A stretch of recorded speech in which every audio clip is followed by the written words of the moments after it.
There's a flock of them coming over that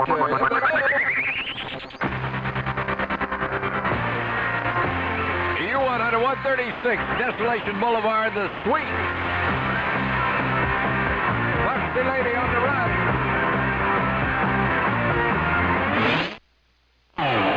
U100, where you can drop off any new or slightly used toy at any Twin Cities 7-Eleven store. Do your part for the 1975 U100 U.S. Marine Corps Toy for Tots campaign. Use the tot right now. By request from the wedding album, Cheech and Chong. Earache, aye.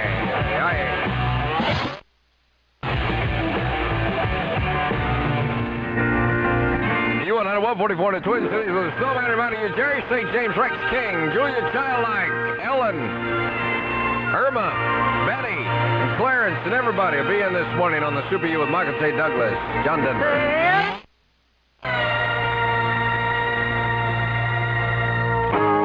U100, good morning. Tuesday morning, the Twin Cities on Diamond Time, 147 with the snowman. That's the Who from By the Number. Mama's got a squeeze box. Daddy can't sleep at night. This program, rated X. Under 17, not admitted.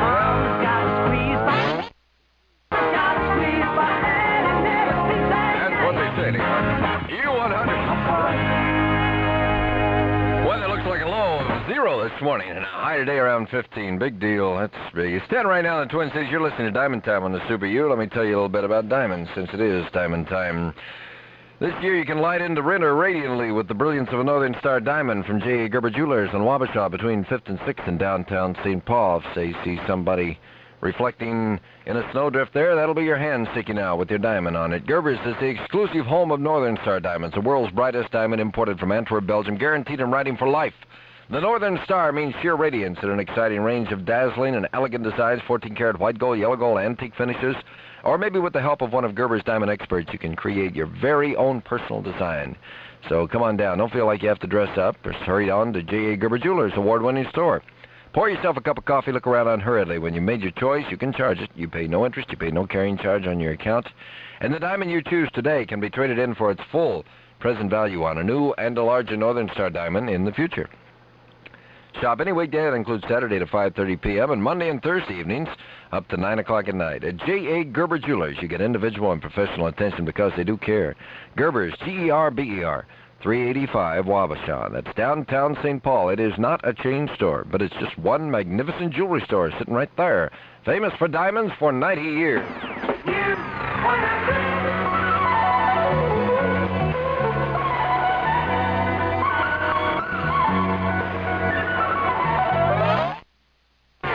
You're listening to Diamond Time, brought to you by J.A. Gerber Jewelers, where brilliance has no limit. 385 Wabasha, downtown St. Paul, famous for diamonds for 90 years. Under Snowman, that's Zeppelin by request, immigrant song on Super U, 203 in the Twin Cities, Elton John.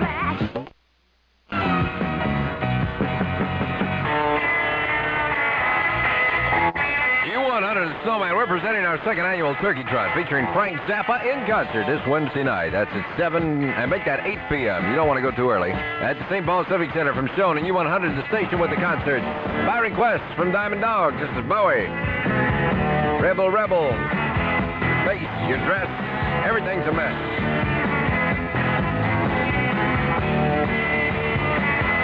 Funny looking guy.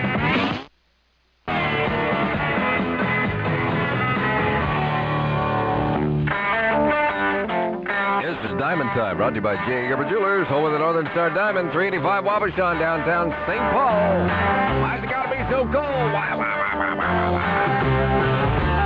Jerry St. James will answer that question this morning on the Super U.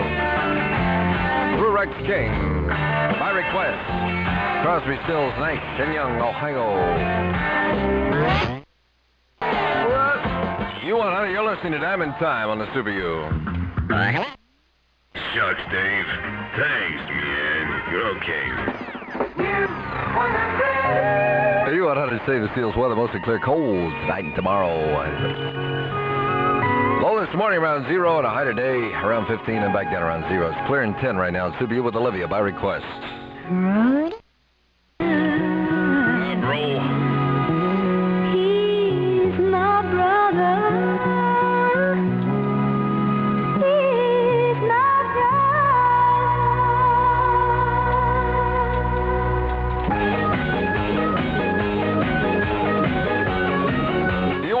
2:18 in the Twin Cities with the Snowman. And 5,000 volts. Red hot. I'm on fire. Put that shit out. Put them way out.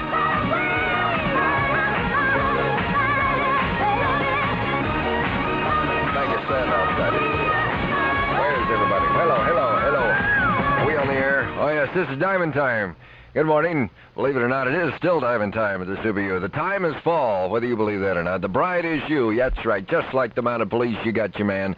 And the diamond is a Northern Star diamond from J.A. Gerber Jewelers at 385 Wabasha between 5th and 6th in downtown St. Paul. That's the bright spot on Wabasha with the white marquee where you can come as you are to the warm and caring atmosphere of J.A. Gerber Jewelry Store, the only store that offers the Northern Star diamonds, the world's brightest diamonds imported from Antwerp, Belgium, and guaranteed in writing for life. If you're tired of rubbing noses, try rubbing diamonds. While you're quietly enjoying your coffee or whatever, one of Gerber's diamond experts will personally help you choose the diamond of your dreams. You can select many exclusive designs, or you can let J.A. Gerber Jewelers help you design your very own. Now remember, when you start your credit at Gerber Jewelers, you pay no interest, you pay no carrying charges. Store hours, Monday and Thursday evenings until 9 p.m. All weekdays, including Saturday, until 5:30 p.m. J.A. Gerber Jewelry Store, G-E-R-B-E-R, not a chain store, but one magnifico jewelry store. Famous for diamonds for 90 years at 385 Wabasha in downtown St. Paul.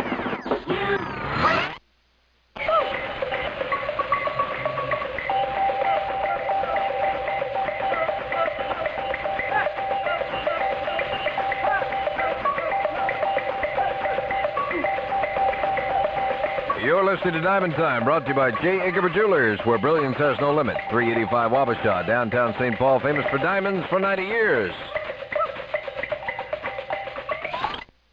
That is Snowman, good morning, 2:36 in Twin Cities. Jerry St. James, 6 o'clock this morning. Saving the seals once again with Michael J. Douglas carrying the cows on the Super U. Beatles by request from Abbey Road. 100. Bringing you soon in concert. Black Oak, Arkansas, along with Foghat. Here they are from X-Rated. Black Oak, strong enough to be gentle. U100. Save the seals weather for the Twin Cities, mostly clear and cold this morning. Same way tomorrow. Low this morning around 0, high today around 15, and back down around 0. It's 8 degrees right now. 8. Count them. 8. 1, 2, 3, 4, 5, 6, 7, 8. Zeppelin from Houses in the Holy. Over the hills. Far away. Somewhere it's warm. 100 Snowman. Reminding you can hear Marvel Comics on the air live. That's right. Ben Grimm and the whole bench. The Flame. Mr. Fantastic All.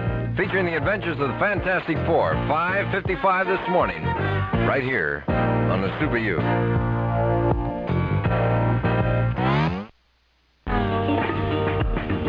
U100. Snowman at 2:52 in the Twin Cities. Fleetwood Mac. Fleetwood Mac LP. Over my head. Under my bridge. You can take it.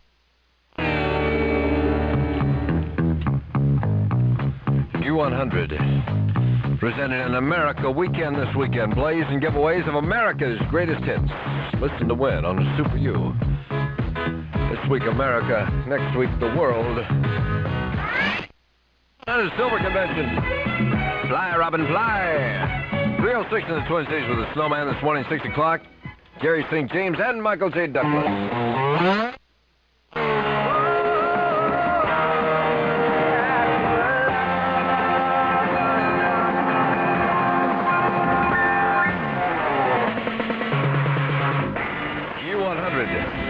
Save the seals weather for the Twin Cities, mostly clear and cold this morning through tomorrow. Low of 0 this morning, high around 15 today, and 0 again tomorrow morning. It's 7 above right now at Super U and clear. U100 right on Stereo Boogie. Linda Ronstadt, Heat Wave, we need it. U100 by request, 319 in the Twin Cities. From Fool for the City, Foghat's new one. This is Slow Ride. U100 Snowman 325 in the Twin City Steely Dan. My old school from Countdown to Ecstasy. U100 Snowman BTO coming up. Remember Jerry St. James, 6 o'clock this morning on Super U, Down to the Line.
Good morning. Well, it's that time again, news time, Super U100. We do it at 3:30, every morning. And this morning I don't have to talk for a long time because Michael J. Douglas Burnout himself is back on the Super U. That's great. 7 degrees above zero right now on the Super U, headed for about 0 degrees this morning, I think. But you can warm up right now with Michael. Hello, Michael. Hello, Michael. Michael. It's about time. Michael. For the early morning news and link. Hi there. Aren't you glad? Yes, I am. Michael J. Douglas here with you for a change. I just got back from my crummy vacation. What do you mean crummy? I mean, people wonder how could a vacation be crummy? Yeah. Well, let me tell you why. First of all, if you're a farmer, which I am, I'm a proud member of the farm set. You cannot convince your cows or your other animals that you're on vacation. They still want to have their udders played with at certain times of the day. You must milk at 5:30 in the morning and 5:30 at night. It's really crummy, but I've made up my mind I'm going to stick with this farming thing no matter what happens, so I'm just going to, hang in there and not have any fun the rest of my life. I did get burned out, though, Wednesday night. I think it was Wednesday night. Tuesday night? Gee, what a mess. Went over to the Park Plaza, or what would you call it? The Island Plaza? What a joint. Holy mackerel. A good place. I mean, it's a street people bar, no doubt about it. There's, I had my wife with me and Miss Vicky, this stewardess we know who likes to hang around with us. And Rick was over there. Rick Ingalls, you all know him? Yeah, he drives a Jimmy Blazer type thing with 4-wheel drive. Nice guy. Pretty burnout, too, just like me. And we had a good time, except, boy, I don't know what it was, but I overindulged, and they had to carry me out of the place. So those of you who were over there at the Island Plaza Tuesday night, and so I'm carrying out this guy with a cowboy hat on. That was me. Pretty embarrassing, but I'm sorry. What the heck? So anyway, but don't ever do any of that stuff, whatever it was. Thought I was going to die, man, really bad. Okay, let's see here. In the straight news this morning, we got 25 minutes to wrap to you here, so I'll try to just keep myself organized, and we'll get through this as nice as we can. Go-go dancer Melinda Ross. This is what was a big funny from this morning. Go-go dancer Melinda Ross, Mad Melinda, they call her, ripped off her wedding gown and went into her dance routine after her wedding to Wayne Bernal in Camden, New Jersey last night. That was Sunday night. The maid of honor turned out to be none other than Miss Vicky, Tiny Tim's old lady, or former old lady. Remember Tiny Tim's wife, Miss Vicky? She posed bare naked in WYOO magazine. Yeah? Oh, some really weird shots of her. Anyway, they all danced around and everything, and one of the guys standing there said, "Boy, this is bad. All these people dancing and sweating and everything." He says, "Gross, ridiculous, dirty. I didn't mind the party, you know," he says, "but at the end when they decided to choose up sides and smell armpits, I decided to go." The current issue of the Archives of General Psychiatry reports that grandsons of alcoholics are 3 times likely to have drinking problems as the average male. A study by 2 Swedish researchers using records of problem drinkers shows that by the time they were in their 50s, the grandsons of alcoholics had become alcoholics themselves at a rate of 43%. Pretty boring, huh? Johns Hopkins University researcher says this morning that the uncertainty of this shaky national economy is going to drive an increasing number of us to alcoholism, heart disease, suicide, and mental disorders. Dr. M. Harvey Brenner says the number of mental disorders could double if the economy, doesn't get any better. Boy, John Denver really blew it. You probably heard Artie Snow read this already, but I thought it was pretty funny. John Denver's Oriental language lessons proved pretty bad during his recent Japanese concert tour. Hoping for an audience sing-along, John Denver crooned, "Take Me Home Country Roads" in Japanese, which doesn't sound very much like the English version, but much to his dismay, after John started doing it in his broken Japanese, the packed house started singing along in English. So he was pretty embarrassed. For those Bruce Springsteen fans wondering about the possibility of a 4th album from rock's newest sensation with a beard, the LA Free Press reports that Bruce Springsteen has as many as 30 rough-drafted songs in the can. And as soon as he can get his boss to give him the key, they're going to get him out of the can. Do you have Prince Albert in the can? That used to be fun. Call up all the fishes in the phone book and all that. Hello, is this Mrs. Trout? Lady at the other end of it. No, this is Mrs. Walleye. Well, I must have caught the wrong fish. Bye-bye. A Chicago organization is warning that because of the efforts to slow down population growth in the United States, Americans are becoming oh, God, I can't read this morning. A Chicago organization is warning that because of the efforts to slow down population growth here in the U.S., Americans are becoming an endangered species, which shouldn't be confused with feces. The Population Crisis Council says that at the present rate of decline in the birth rate, the U.S. will lose 90% of its population in the next 500 years, and that in about 3,500 years, there won't be a single person left on Earth. Fred Doomville, president of this council, says that warnings about overpopulation have panicked Americans into too much concern about birth control. In fact, old Fred says by the year 5,500 AD or so, there won't be a living soul left on Earth. That guy's really cranked out. Movie executive Dino Delariatis, or something like that, has been charged with using racist casting practices by several black actors. Now, believe me, if you're black, I don't mean to poke fun at you. Some of my best friends are black. I have all the Supreme albums. Anyway, they say a lot of the blacks who tried out for a part in the updated version of King Kong are mad. One black actor, Gammy Burdett is his name, complained in a letter to Daily Variety magazine that Delariatis' casting procedures amounted to shades of the old auction block. Burdett also said that a prerequisite for casting to even get into the film was an ape-like demeanor and overly long arms. Guess they want somebody to play the ape. I don't know. Hey, Travis Walton, no relation to the Waltons we all know and love so much on TV. The Arizona woodcutter who claims to have been beamed aboard a UFO for 5 days, has disappeared again. This time, however, Walton is not believed to have left the planet Earth. He was scheduled to undergo a lie detector test in Phoenix last Friday to tell about his trip aboard 2 flying saucers. Now, this, I might add, is one of the biggie cases that APRO is working on now, and MUFON and Dr. Hynek in the Center for UFO Studies. This 22-year-old man never showed up at this meeting, and nobody was there to explain why. Mr. Walton couldn't be contacted, but the unconfirmed report going around Phoenix right now is that he signed an exclusive contract to tell his story only to the National Enquirer, and as a result, he's avoiding all other publicity. According to 6 other witnesses to this latest UFO incident, Walton vanished into thin air November 5th after he was struck by a ray of bluish light from a hovering UFO. He reappeared 5 days later with a wild story about being taken aboard 2 flying saucers piloted by beings who wouldn't talk to him. The local sheriff's department said that 5 of the 6 witnesses later passed lie detector tests. The polygraph results on the 6th witness, the department said, were inconclusive. I guess this is sort of a case like the Betty and Barney Hill thing down there in Phoenix. 6 forest workers who can't remember what was going on. The only time they could really talk was after they'd undergone time regression hypnosis. I dreamed I saw Joe Hill last night, alive as he could be. That was one of my favorite songs. That, what's her name? Who is it? Joan Baez. One of Joan Baez's biggie songs. Joe Hill. Remember that song? I dreamed I saw... Okay, enough of that. But anyway, see, this was a real case. Joe Hill was a labor leader years ago, and he was killed by the government, allegedly.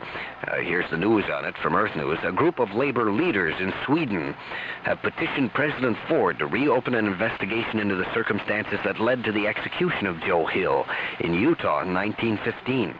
Now, Joe Hill was a Swedish-born balladeer and union activist who fought with the old International Workers of the World Union against slavery conditions in the Utah mining industry.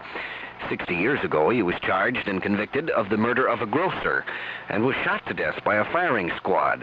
Before his execution, though, protests poured in from around the world, charging the whole case was a frame-up with virtually no evidence at all.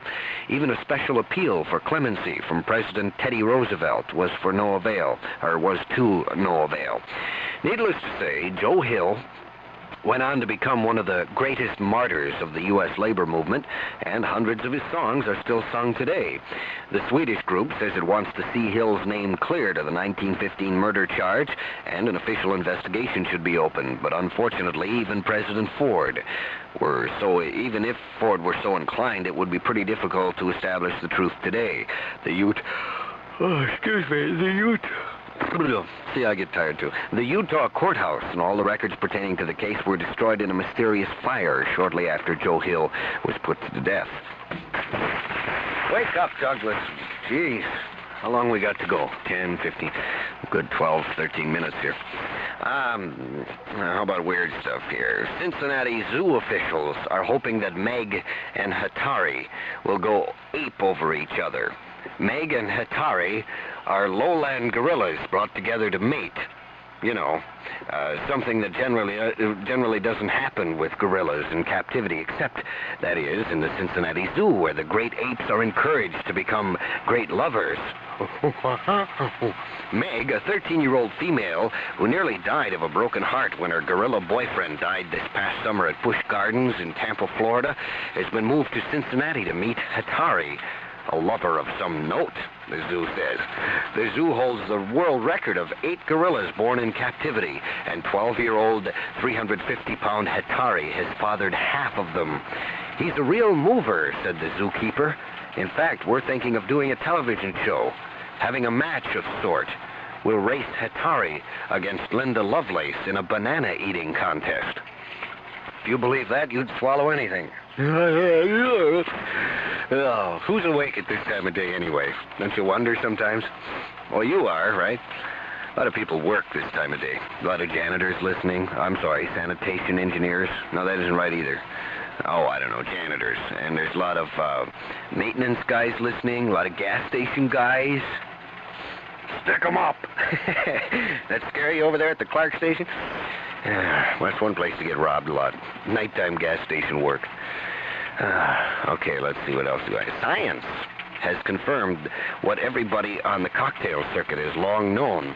After a few drinks, you talk more and listen less. Isn't that exciting? Dr. Robert C. Smith of the University of Chicago Psychiatry Department found in taping conversations of 18 volunteer drunks, all good friends, these couples that he brought in, and social drinkers, the most constant effect of alcohol on communication in this study was the increase in the amount of interrupting or overlapping speech and slurring words. Some of the couples got 2 drinks of vodka in a peppermint-flavored cocktail, and others got a peppermint drink without the vodka. None knew which he or she was drinking. Smith, who conducted the study at the University of California in Irvine, said alcohol made conversation more disorganized. Responses tended to show less understanding of what the partner was talking about, and 4 of the women's subjects were known to or seen lifting up their dress. That's alcohol for you. Weird stuff. Okay, I was looking through the Dakota County Tribune the other day, and I couldn't help but notice, for sort of a square, small-town newspaper, where was I? Oh, Brother Bob just... Okay, in the Dakota County Trib, I couldn't help but notice an article that I'm going to read for you verbatim because I'm too lazy to rewrite it. The headline said, "Pot-smoking teacher tells another side of the story." This gets people pretty fired up in Rosemont, Farmington, and the small towns. So here we go. This is right out of the Dakota County Trib, and I'm quoting it right out of there, so I'm not stealing a story or anything. Editor's note, it says, "In the interest of fairness, the Dakota County Tribune presents another side of the pot-smoking story this week. We have received a letter from a pot-smoking teacher who cannot sign his or her name for fear of being fired. Again, we do not normally use unsigned communications, but here it is, exactly the way we got it at our Dakota County Tribune office in Farmington." To the editor, it says, "I have just reread the letter that was printed in the October 30th issue of the Trib. The title of the article was, 'Girl 18 Tells What It Is Really Like to Smoke Pot.' May I please respond to that letter? In the spirit of objective journalism, which we don't know anything about here, I hope that you will print my letter as, in my opinion, D's letter is a product of closed, slightly unbalanced minds. I will begin by describing myself." Now, this is a teacher writing this to the Dakota County Trib. Good paper, good farm paper. "I'll begin by describing myself. If I thought I could sign this letter, I would, but I'm afraid it would cost me my job. You see, I am a teacher, and I smoke pot. I have for 5 years now, on and off. The effects of pot are well known to me, and I would like to share with the readers some of my impressions of the drug. In my mid-20s now, I consider myself normal, sane, productive, creative, and in control of my faculties. I don't know what I'd like to be. I don't know what I'd be like had I started smoking pot at the age of 13, although I have friends who did. My personal opinion is that 13 is too young. The personality is still emerging at that point, and the individual needs to be firmly in touch with reality. Yes, I admit that being stoned puts you in a special state of non-ordinary reality. But just as alcohol affects different people differently, so does marijuana. It is grossly untrue that a person who smokes pot is ruining his mind, while some... Huh? Anyway, where was I? Oh, please. I have to get through with this. Where was I? You wouldn't believe what somebody just laid right in front of me. Come on now, this is a serious story. Leave me alone, you guys. Yes, I admit that being stoned... Okay, we got that part. But just as alcohol affects different people differently, so does marijuana. It is grossly untrue that the person who smokes pot is ruining his mind. While some anxieties and paranoid tendencies may come out in some people, it is generally conceded that such emotional problems can usually be found to have existed long before these people ever smoked marijuana. I have smoked pot, heavily at times, for 5 years. In that time, I put myself through college, graduated with honors, and found a teaching job in a highly competitive market. I couldn't have accomplished all that with a memory loss or an inability to concentrate. Dee said that while she was using pot, she had unstable ideas about life. I think she still does. She is projecting all her problems, past and present, onto the fact that she smoked marijuana. I'm sorry for her, but I'm also sorry for all the innocent parents who swallowed such nonsense. Hook, line, and sinker. Unfortunately, we all tend to believe what we want to believe. I urge everyone who reads this to reevaluate his position on the marijuana question. Do you really know the truth about pot? Or have you only heard the scare stories? Most sincerely, unsigned, but regrettably so. I just thought that was extremely interesting to see that in the Dakota County Tribune, the Farmington newspaper. You know, to be that liberal anyway, to print that thing. They're a good newspaper. They really are. Why not give plugs where plugs are due? If you want to get a hint of the past, man, just pick up the Farmington Trib. Good newspaper. A little behind the times, but a good newspaper. Okay, UFOs. Everybody's talking about UFOs. We got to do another UFO special here at U100 very soon, I guess. I just got back from vacation, so I'm not really ready, and we haven't got the results in yet from the Medford sightings, and so we're not quite ready. But I think something that was very interesting that was in the St. Paul Pioneer Press Thursday, November 13th, talks about Janes describing ghost aircraft. Now, this really shocks me because I never heard anything like this before. It's printed in London, and it says ghost planes are watching us. Planes without pilots, spinning discs that hardly make a sound, aerial platforms with electric eyes, and even something called a mini sniffer. These weird creatures are members of an aeronautical family called RPVs, short for remotely piloted vehicles. Largely unnoticed, the RPVs have grown from oversized radio-controlled model airplanes used for target shooting into mature and often deadly engines of war, doing their duty out of sight to the men who send them on their way. The ghost planes are described in the 75-76 edition of the world's top reference book on everything new that flies, Jane's All the World's Aircraft, published today. Editor John W. Taylor writes that the section on the RPVs reflects more than any other the fragility of détente. The pages in which they describe have a cloak and dagger quality to rival James Bond at his best. The U.S. Defense Department soon will have an RPV called the Kamikaze, which can fly a warhead into a target. James says the 60-pound vehicle is similar to the VLCHV, or Very Low-Cost Harassment Vehicle, being developed by the U.S. Air Force. It says the Defense Department's aim is small RPVs which can loiter over hostile air defenses for up to 4 hours to draw their fire, provoke radar silence, or explode a radar site. Boeing's Compass Cope B is designed to read radar emissions along the western borders of East Germany or patrol the Arctic to monitor firings from the Russians. Northern Missile Test Sites, I blew that part, Russians' Northern Missile Test Site. In the Mideast War of 73, Chukar RPVs, made by Northrop Corporation, became expendable decoys in an advance of strikes by Israeli-piloted aircraft, the yearbook says. It also says a U.S. Teledyne Ryan AQM-34 decoy must have saved the lives of several Israeli airmen by drawing fire of 32 Arab surface-to-air missiles and still returning to its base. Other RPVs made by the company took reconnaissance pictures over China and North Vietnam.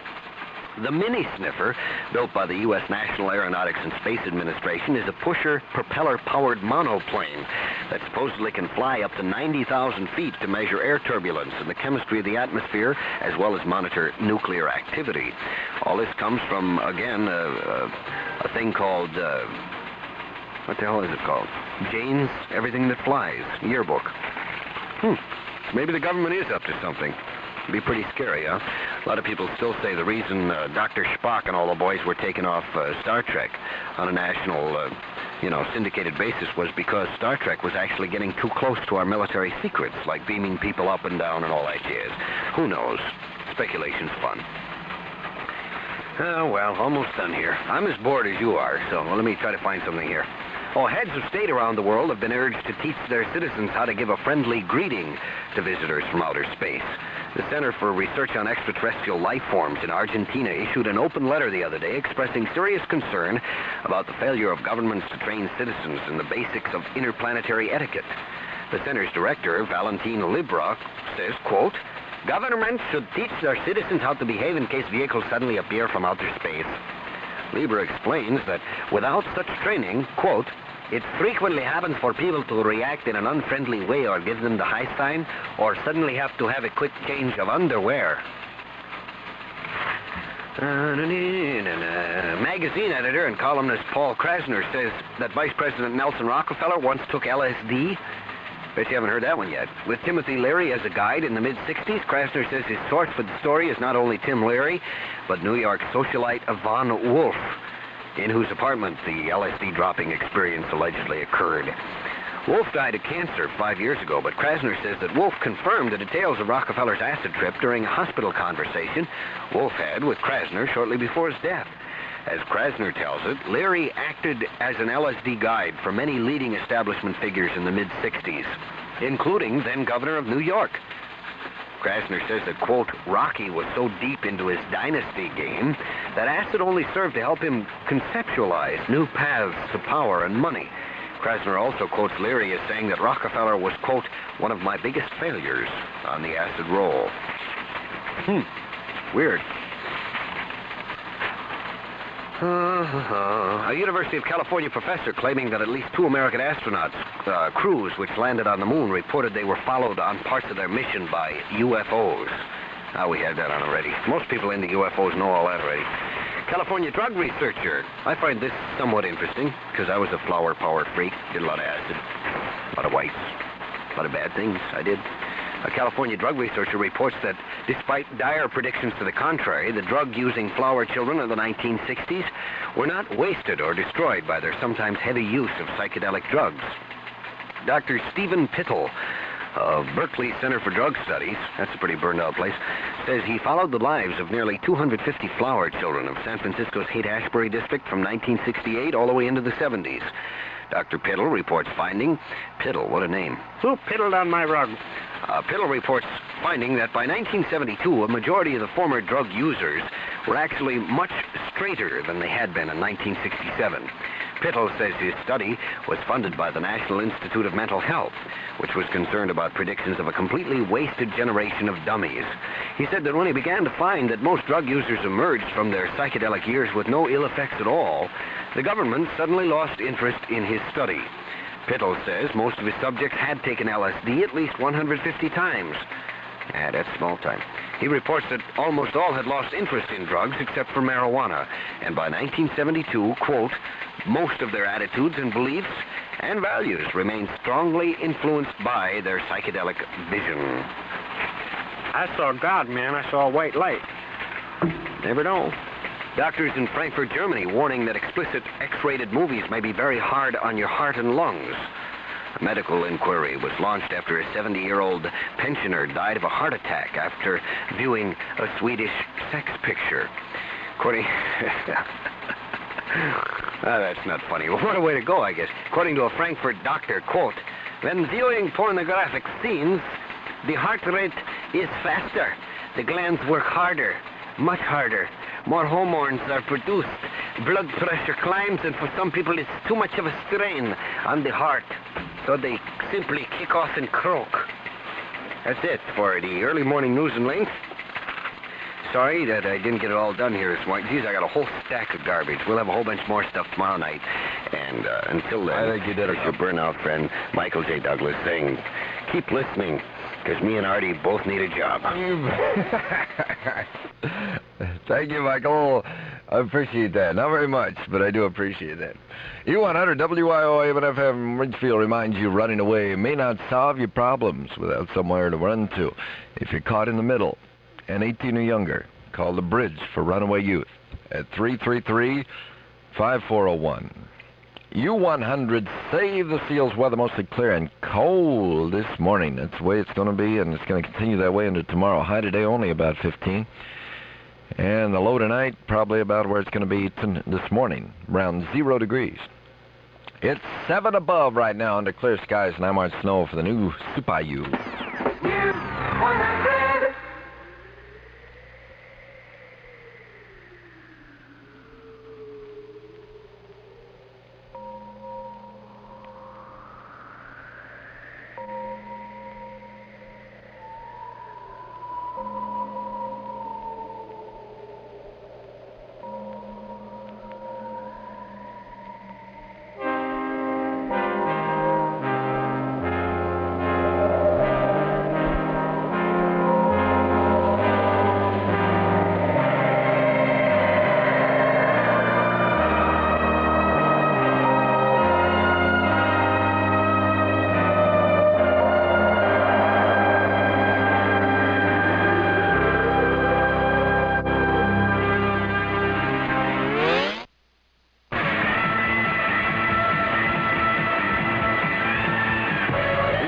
4:11 in the morning. Snowman, good morning. From Goodbye Yellowbrick Road. By request, that was Elton John. Funeral for a friend, Love Lies Bleeding. KC the Sunshine Band and The Way I Like It.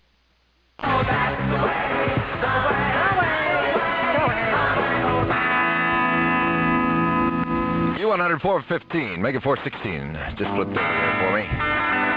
Snowman and Jerry St. James coming in this morning to Michael Z. Donuts in the flesh. By request from Second Contribution, song for Sagittarians and Looking Up, Looking Down, Sean Phillips.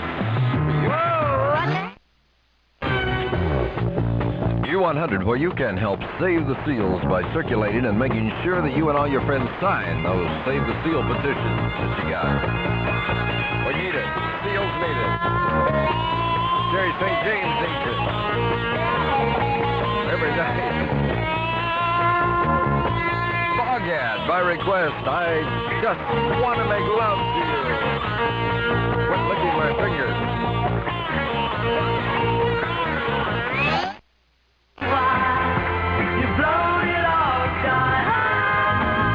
U100 Snowman 433 in the Twin Cities. Jerry St. James will be in at 6 o'clock this morning with old Icicle Nose. Michael J. Douglas, probably skiing from the farm. Neil Young by request. U100 Southern Man, Super U. It's 7 degrees in the Twin Cities right now. By request, Moody Blues from Threshold of a Dream. When the light.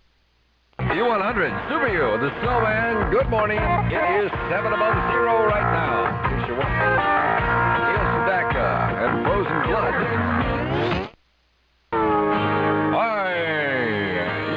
Good morning. Here's your favorite song. You've been waiting for it. You've been waiting. And now you got it by request. By the number, The Who, and Mama's got a squeeze box. And Daddy won't sleep at all tonight.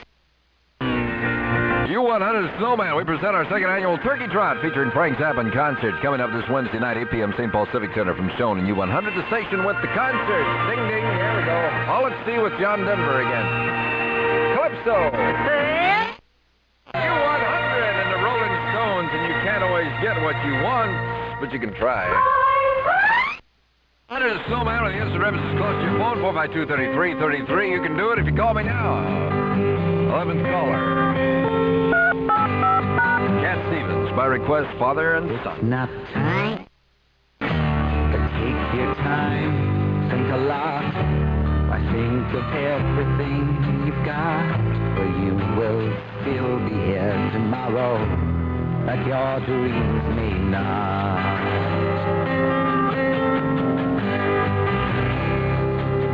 How can I rally to it?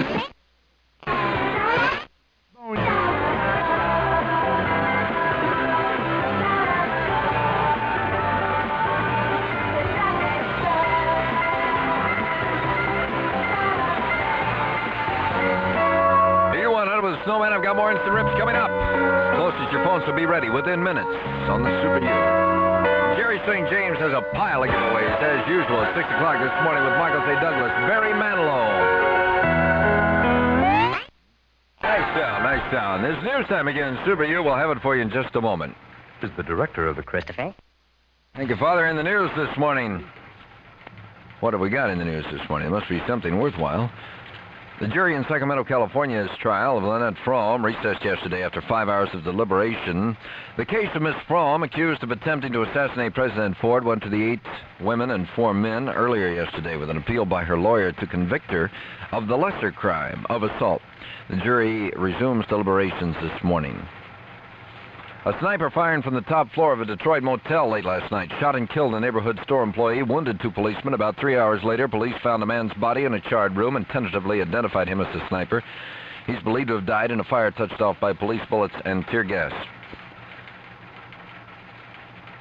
A Pacific storm spawned winds ranging to 40 miles an hour Monday, dumped more than 2 inches of rain on Hawaiian Islands. That doesn't sound like a whole bunch, but the winds did drive 2 ships aground, shorted power lines, toppled trees, flash flood warnings posted for the island of Hawaii. No injuries or major damage reported at this time. Maryland Governor Marvin Mandel said he's innocent. He wants a fast trial. He will not resign his job and everything else. He hasn't stopped talking. Mandel was indicted yesterday on federal charges of exchanging state favors for secret financial interest in 2 companies. 5 other men, owners of a Maryland racetrack, also are charged with conspiracy in that case.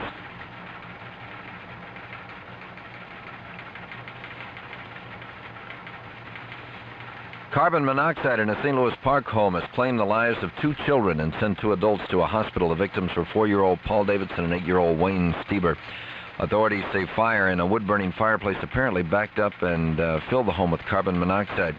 The 2 adults who were hospitalized are 32-year-old John Stieber and 22-year-old Charlotte Davidson. The Minnesota State Executive Council adopted a resolution recommending that a new firm be hired to prepare a study on the feasibility of using old mine pits for disposing of taconite tailings. The resolution passed yesterday was urged on the council by Secretary of State John Grove, State Treasurer James Lord, and State Auditor Robert Mattson. The 3 had complained that an earlier comprehensive environmental impact study had not investigated the use of old mines seriously. There just might be some persons in the St. Cloud area who eat pigeons instead of turkey this Thanksgiving. City Health Inspector Joe Cole catches the pigeons in live traps. He stuffs them in a sack and telephones persons he knows will take the birds for food. Officials also have authorized 2 men to hunt the pigeons with pellet guns. A former Minnesota baseball player and manager has come back home to manage the Minnesota Twins. 50-year-old Gene Mauch signed a 3-year contract to manage our Twins through the 1978 season yesterday.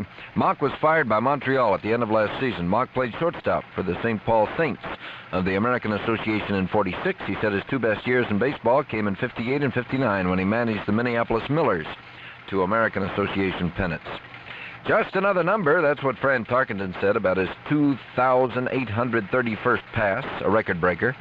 Tarkenton threw it in Sunday's game, which the Vikings won 28-13 over the San Diego Chargers at Met Stadium. A very unremarkable game, except for that. The Vikings are now 10-0. Tarkenton said he didn't know when it happened, and when everybody got up to cheer, he thought the crowd was cheering Mick Tingelhoff's a snap from center. Coach Cal Stoll and his University of Minnesota football team look with realistic optimism to next year. The Gophers finished the season with a 6-5-0 record, but they padded the record by beating Western Michigan, Ohio University, and Oregon, all non-conference teams. The biggest job facing Stoll will be the replacement of an offensive line that loses tackle Art Meadowcroft, center Dave Nolander, and tight ends Bill Sims and Scott Purcell. Fighting Saints will host New England tonight. They're 8-1 in the West Division in the World Hockey Association. Minnesota North Stars host the New York Islanders tomorrow night at the Met Sports Center. The Stars' record is a miserable 4-15. They're in the cellar of the Smythe Division of the National Hockey League, and as we said last year, nowhere to go but up. University of Minnesota's junior quarterback Tony Dungy was named captain of the 76 football team last night. Dungy, 20-year-old from Jackson, Michigan, broke 9 Minnesota passing records this season. He also tied the Big Ten single-season record for most touchdown passes. Mike Pollock, All-America center with the University of Minnesota hockey team last year, was awarded the President's Cup of the Minneapolis Athletic Club. The trophy is given to the former senior most proficient in both athletics and academic subjects. U100 reminds you, help out the U.S. Marine Corps U100 Toy for Tots campaign this Christmas season. Put any usable toys you don't need in the barrels at any Twin Cities 7-Eleven store and give the kids who need it most something to celebrate this Christmas. U100 Save the Seals weather fair to make that clear to partly cloudy. Cold today, tonight, and tomorrow. High today should be only about 14. The low tonight should be down around 3 above, and the high tomorrow about 12 above or something like that. We were supposed to hit 0 this morning, but it didn't get all that cold. It's got 7, and now it's back up to 8. Now I'm Art Snow for the new Super U. U100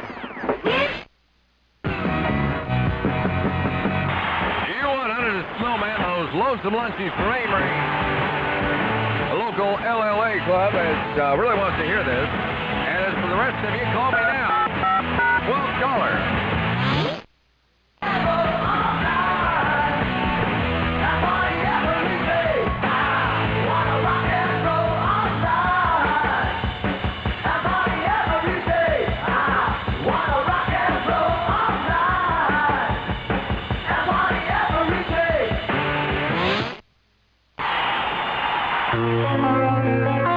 U100, who is this? Hello? Hi. Who is this? Lisa. Louisa, you just ripped me off. You got the Barry Manilow brand new I Write the Songs LP, all right? All right, that's pretty good. by request. Black Oak. Strong Enough to Be Gentle from X-Rated. 5:38 in the Twin Cities with the Snowman at 8 above zero. Goodness. Oh, that went down funny. U100 Arlo Guthrie. U100. Save us seals, weather clear to partly cloudy and cold today and tomorrow. High today only about 14 and the high tomorrow only about 12. The low tonight should be around 3 above. Right now it's 8 and clear. It's Super UBGs from the main course. Nights on Broadway.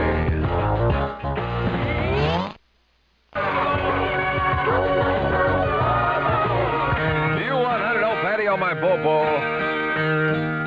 White Tub Tub is getting cold in here. It's the only room. The studio is the only room in this building that doesn't have any heat in it. You got to go outside to get warm.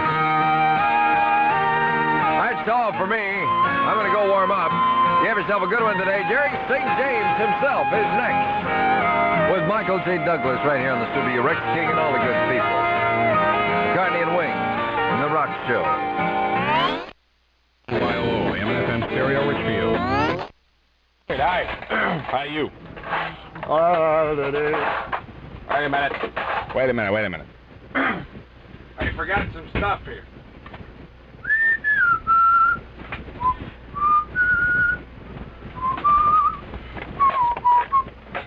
That's good enough for now. Headphones on here. And so this one. There we go. Hello there. Well, it's 6:10 on the St. James radio program, running a tad late this morning. Let the studio audience in here immediately. How are you guys doing? All right,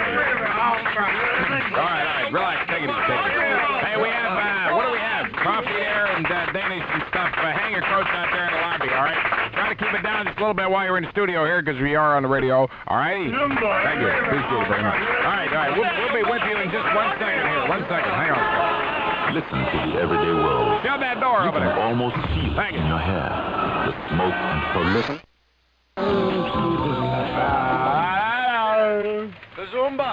Kazumba. Yeah.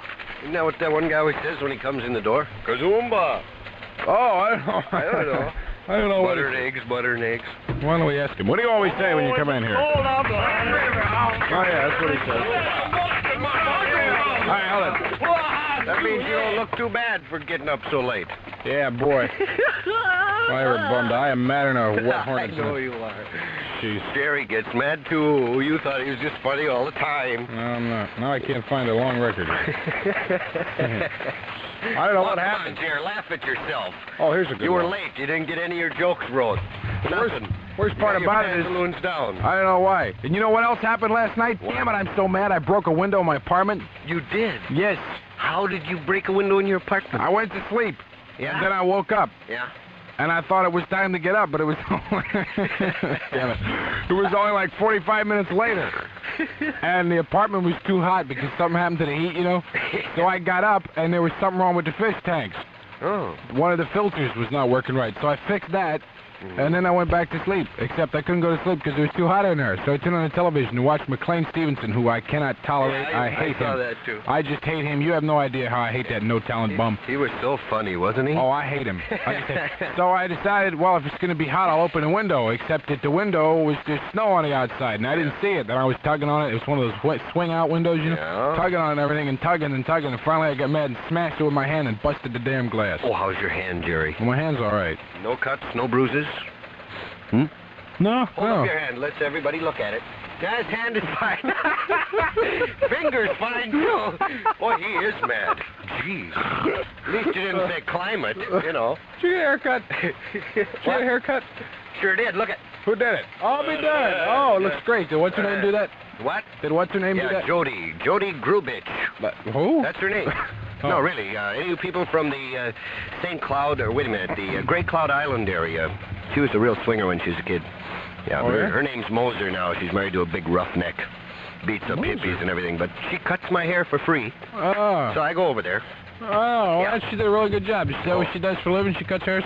Yeah, that and a few other favors. Oh. Oh, yeah, it looks really good. Oh, dear. Anyway. Yeah, she shaved my legs, too, while I was there. See? Ooh, She's a little weird, but She's love those. with a name like that from Great Cloud Island, what do you expect? Yeah, that's true. Yeah. Who's been reading the Wall Street Journal in here? Who, you are? No, I said, who has? I don't know. Probably Artie Snow. He's the intellectual with all the money. Yeah, he's into all that stuff. Yeah. Oh, dear. Anyway. Boy, is it cold out there, Jack? Yeah, what is it outside, Who says anyway? that? I don't know. About 10 above, I guess. So nice, you know, the horses mind me so good now, Jer. That's because they don't want to go outside. No, I just open the door and I say, "You guys ready to come in yet?" And they knock me right down. Oh, yes, master. We'll be right in. They freeze their fondue out. Oh, I guess so. Nothing worse than... Well, they don't stay outside all night. Huh?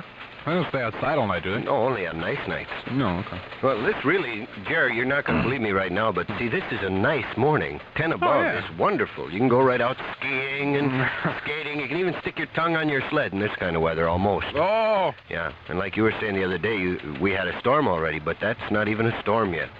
Just wait, you're going to love it up here so much. Frozen fondues. Yeah, you'll be kneeling out in the parking lot saying, "Please!" Warm weather, God. Please. Yeah. Oh, well, anyway. Yeah. You want some news there, kid? Yeah, do we have something? I do. Well, Yes, I what's do. new then? What's It's 10 above in the Twin Cities. It's already 16 past 6, and Jerry's late, so I have to hurry up here. Cold again today. The weather's a big deal. Skies will be clear all over the Minnesota area, especially eastern Minnesota this forenoon. High today about 6 above to 18 above. This morning, sub-zero readings are scattered all over the eastern Dakotas and western and northern Minnesota. Readings less than 10 above covered all the 5-state area except for eastern Iowa and the southeast half of Wisconsin. Here in the Twin Cities, 10 above. Bismarck's got cloudy and 8 above. International Falls, cloudy and 1 above. St. Cloud is 7 below right now. Sioux Falls, 7 below. What's International Falls? Do you have that? Well, you just going to ask me stuff like that when I I'm thought not ready? maybe you had that. Oh, International Falls, cloudy and 1 above. Remember years ago they had those neat, sexy girls on that would go, "International Falls, cloudy, 1 above. No, Rochester, snow, 14. Wasn't that a big deal where you worked in radio? No. They always had some real sexy masseuses. They used to have a weather number you could call and get the weather. They don't have that here, which is really dumb. Mm-hmm. Well, we got dial-a-prayer here, though. Do we really? One story. That's all we got here. One quick story. Can I do it? Oh, yeah, sure. A Detroit woman who claimed her lips went numb and that she lost the ability to kiss because of a dental accident has been awarded $260,000 in damages. Claire Tomey is her name, was awarded the money by a Wayne County jury after an oral surgery accident caused her jaw to go numb. Tomey testified as a result of the accident, her lower lip had no feeling whatsoever, and that kissing her husband is, quote, like kissing some object. There's no feeling in it at all. The husband, Frank Tomey, same name as hers, you see, was awarded an additional $15,000 after he stated that his wife's inability to kiss like she used to was straining their relations. Ain't quite as bad as sleeping in bunk beds, though, I bet. You know, that old joke. U100 Save the Seals weather. Clear to partly cloudy and cold through tomorrow. High today near 14. Low tonight near 3 above. High tomorrow about 12 above. Northerly winds 10 to 15 today and tonight. It's 10 above right now. Michael J. Douglas here with sad Jerry St. James. Call him up. Everybody call him up this morning and say, "Jerry, don't be crabby. We like you, Jerry." I ain't being crabby. Yeah, Did you make any coffee yet? No. You didn't make any coffee either? Jeez, what a waste. Yeah, no. We had some that Artie made about 3 in the morning, and we just added some warm water to it. Are you serious? Lovely. I can't believe it. Better for your stomach than the real thing. Did they get a new coffee pot yet? Nope. Oh, barf. Can't believe it. Well, let's go downstairs then.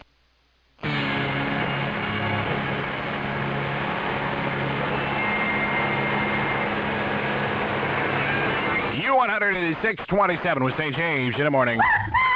And now, hold it, that's it, and now from around the world, across the nation, and up your alley, time for the Jerry St. James Hot Flash News of the Morning, brought to you this morning by the National Council on Economics, which urges you to help fight the war on poverty. Drop a hand grenade down a beggar's shorts. That'll do it. In the news this morning here, the Christmas season is well on the way, and big shopping malls and stores already have their Yuletide decorations displayed around the establishments. The traditional Santa Claus will be in most of them, and shortly after Thanksgiving, we can expect to see street corner Santa Clauses everywhere, ringing in the Christmas season. Southdale Mall this year features a Christmas display in the Disney theme, and there are several old St. Nics running around there, including one from Poland. You can tell which one he is. He's the one holding the Easter basket. Well, he is. The controversy over the president's son using marijuana on occasion still bristles in Washington, although things have died down a bit. Apparently, the president isn't too happy with his son, who told reporters that he has smoked dope once in a while. But, as Jack Ford said to his father the day he told reporters of his escapades, "Dad, I got good news and bad news. The bad news is I told him about me. The good news is I didn't tell him about you."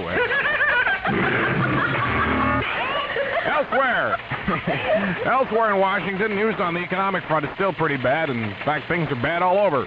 Who'd ever thought Jackie Onassis would have a Tupperware party?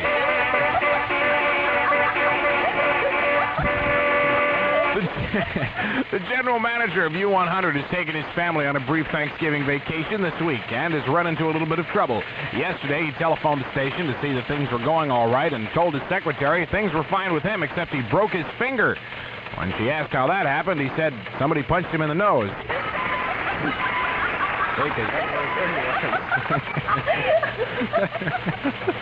That's not bad. The lawsuit is being filed on behalf of a 15-year-old girl who was let go from her job behind the counter as a waitress in one of the most popular fast food carryout joints here in town. It seems the girl's face cleared up and they fired her.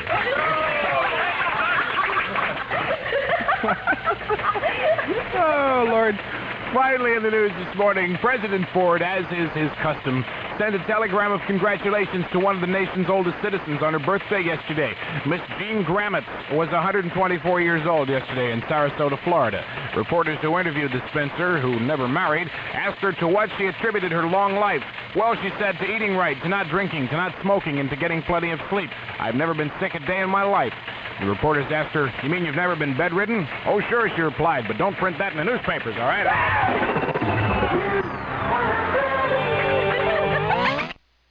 St. James in the morning. How are you? It's 6:33 on. Oh, I'm sorry, Moose. I'll get to you in a second. On the radio here this morning. 10 degrees, Lord, any outside. Michael J. is scant seconds away. In the meantime, the official time here at the Sound of the Tone. Thank you, Moose, and good morning. It's 27 in front of 7. Super you. This coffee is the worst. It doesn't even taste like coffee. It looks like it, but it's so weak. So weak? Yeah. Well, can't even taste any grounds or nothing. Are you saying I should make new coffee? No. Is that what you're saying? No. Well, come right out and say it. Make new coffee. Man to man. Do you like this coffee? Sure. Do you I really? put a whole bunch of that cremora in there and sugar. But you don't. Oh, God. It's not strong, though. There's nothing on there. Yeah. I'll make some new stuff. Taste it all. We got to get a volunteer around here to make coffee. Yes, a big fondue woman to come in here and make us coffee. And Okay, your coffee. Poof. Maybe give us a little rub down, about 5:45 to get us ready. Little rub down. Yes. Make a little coffee. Just spread her fondues around. Maybe she could bring in little doilies and things. And that'd be nice. Oh, here's a little doily for the control board. Here's a little doily for the newsroom. Make little fondues, little doilies, and just kind of flit around. The man has fetishes. Well, hello, doily. She could do that. That's what we can sing every morning. Doily partner. Please. All right. Oh, I'll make new coffee. Good. Do you have about 3 minutes worth of stuff? I do. Because I'll hustle it. No, don't hustle, because I'm going to run in there real fast while you're doing this and type out the rest of the menu. All right. All righty. What's new? It's, 10 above 0 in the Twin Cities. It's 23 minutes before 7 exactly. Looking at the brush fire out there in California, Governor Edmund Brown has declared a state of emergency, and Senator John Tunney has applied for federal aid as that fire rages out of control on the outskirts of Los Angeles. Firefighters have mounted an aggressive aerial assault on the fire, the worst one in the state in 5 years. Thousands have fled the flames, burning across 100 square miles and destroying suburban homes. A gigantic smoke cloud billows 100 miles in the Pacific Ocean, casting a twilight pall over the Los Angeles area. The worst fire in this area has consumed 43,000 acres as of last night, burning 43 structures and sending 3,000 people fleeing. I got a weird note this morning. Somebody wants money for New York. It says, Thorne Harvey Smith, La Crescent, California. Then there's a note that says, Mike, is this guy for real? I'll read this to you. It says, hi. I have sent this letter to radio and television and newspapers throughout the nation, as well as to the President, Congress, Senate, and Supreme Court. I have come to you with a heart full of love for you, myself, and my country. Please don't let your petty prejudices stand in your way. I'm a Californian, but more important, I'm an American. I read the paper. The other day I read that Vice President Rockefeller loaned New York City $63 billion of his own dollars, and I asked myself why. Why? Why? And I asked others why. No one had the answers. Then I realized why. Because it came from his heart for his city and his state. And most important, he's giving this to the world, Rocky is. Now, protect yourself, and me too, and show Rockefeller and America and the world that you care. And send $1, $2, $3 or more in cash if you'd like to, as anyone who would.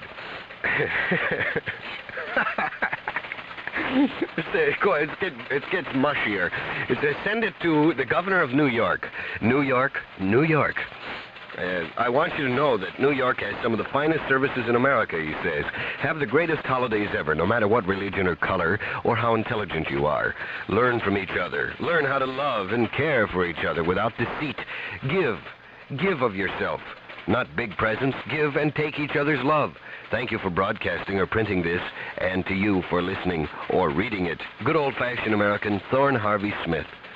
Thank you, Thorne, baby. It's writing under a pen name. What? George Paul. Wow. Very nice letter there. It was all printed up, like he's sending out 1 million copies. Send money to New York.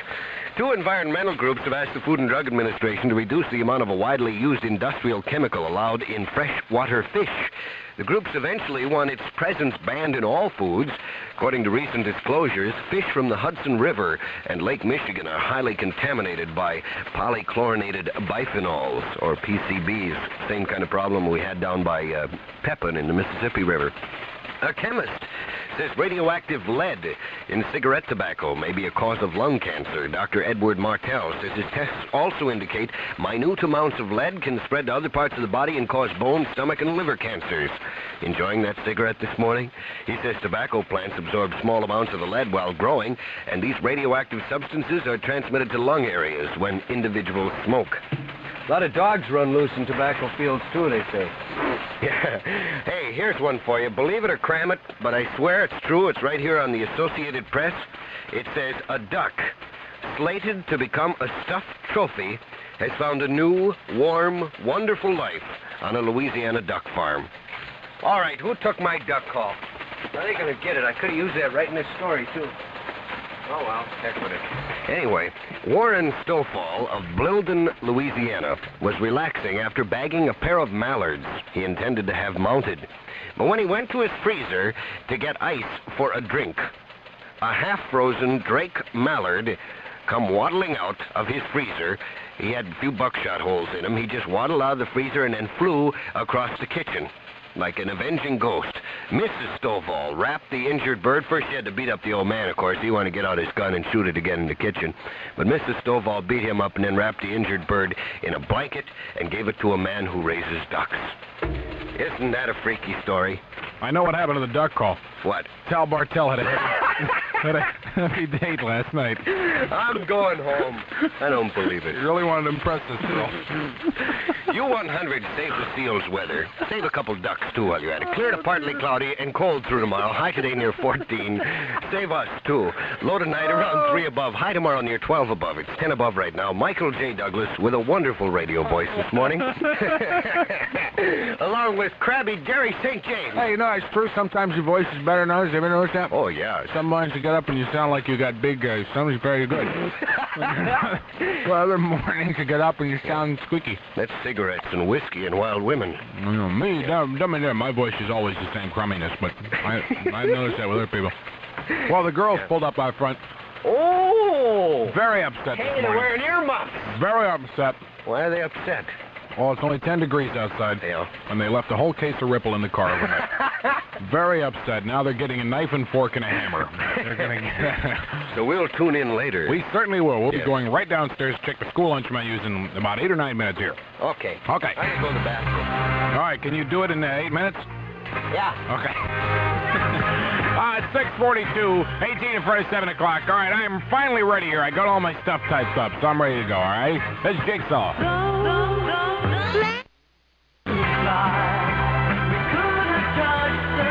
U100.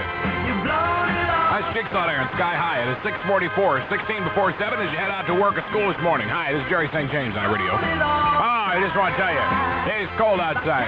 10 freeze your booby degrees off out there. You'll need something very warm as you head out, especially if you have to wait for a bus this morning. You're going to really freeze yourself to death there, so put on some earbuds and bundle up warm so you don't freeze little buns off there, all righty? Snow, maybe?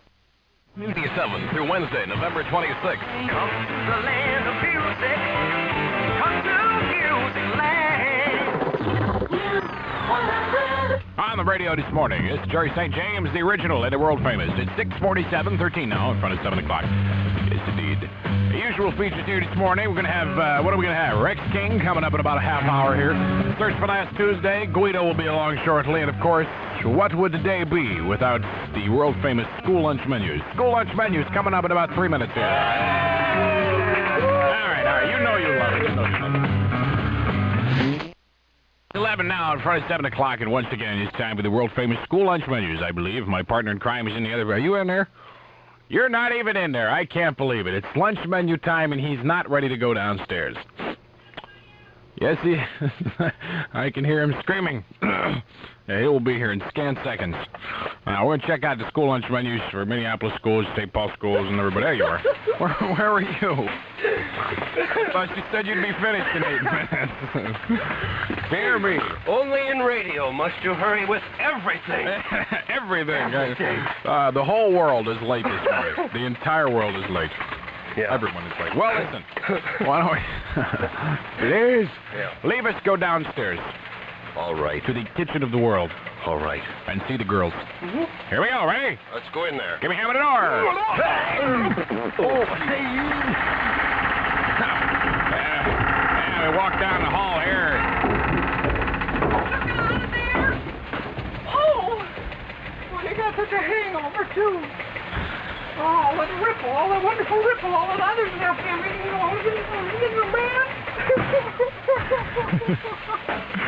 Betty. What? What's the matter?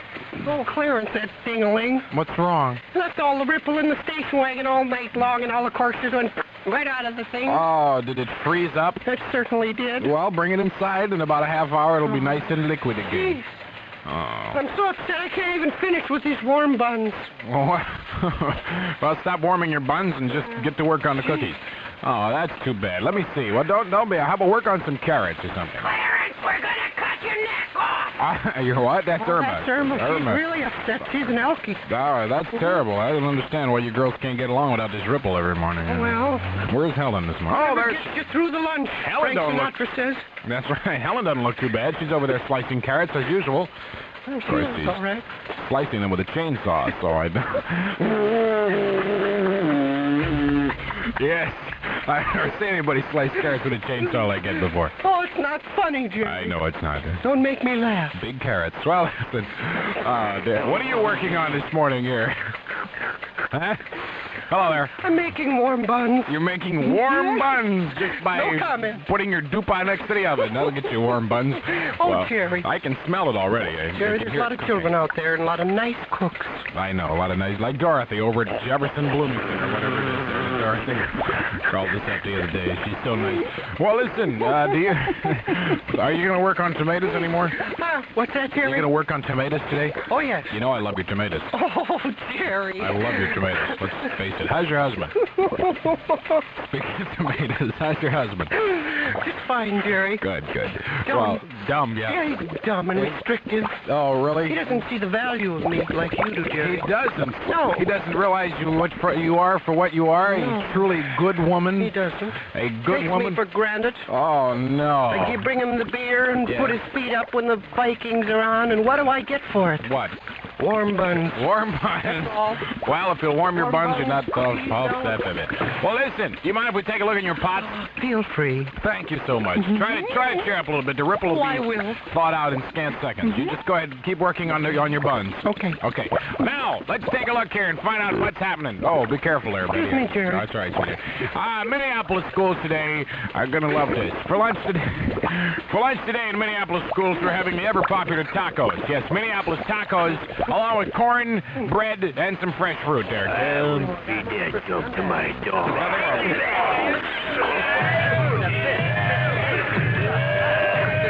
That is the Animals. Yeah. They're animals. I just got one of these cookies from, what's her name over there? Oh, Betty. very good. Yeah. Hennepin County, Anoka. Wait a minute. Anoka, Hennepin County area schools. Fish squares for your kids. Wait a minute, I'm reading the wrong menu. I'm sorry. What did you do with the one I got it right here. That was yesterday. Edina. Yeah. Because Hennepin County and Anoka and all that is open menu day, whatever that means. Well, just read Anoka Hennepin then. Oh, okay. Use your last Edina. sequence. No. We'll get to Edina in a minute. I got to Bloomington first. Okay, go ahead. Let's take the pots in order. What's All open right. menu day? I don't know. Something like open heart day? Yeah, it's like down at the market. Open that hog. Oh, yeah. In Bloomington today, wiener on your buns. A little dill slice to go with the wiener on your buns there. Juice, don't say what kind. Could be STP for all we know. Baked beans, and I can't believe it, racism even among school lunch menus. White cake today.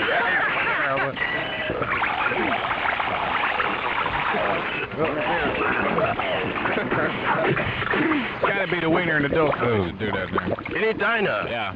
Turkey, gravy, and potatoes, dressing, cranberry salad, bread, and pilgrim's dress. No, Pilgrim's dessert. Oh, pilgrim's dessert. I'm Ran out sorry. of space at the end of the page.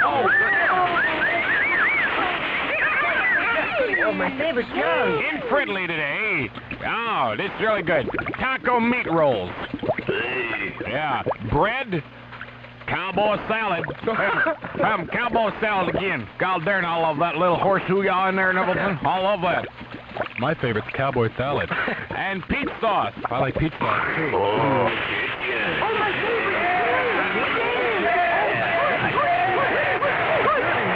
In Golden Valley, where the sun always shines, turkey and gravy. Yeah. Sweet potatoes, gravy, bread, vegetables, and ice cream. Oh, bitch. That's right.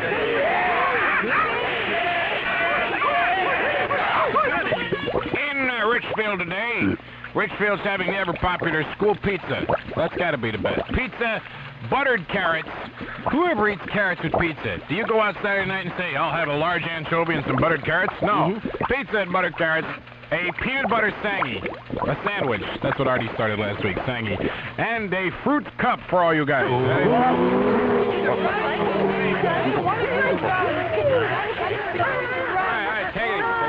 yeah. In Robbinsdale, fish patty. You all know her. Yeah. Swims like shrimp crescents, orange juice, whipped potatoes, and one, I repeat, only one cookie. You'll love it.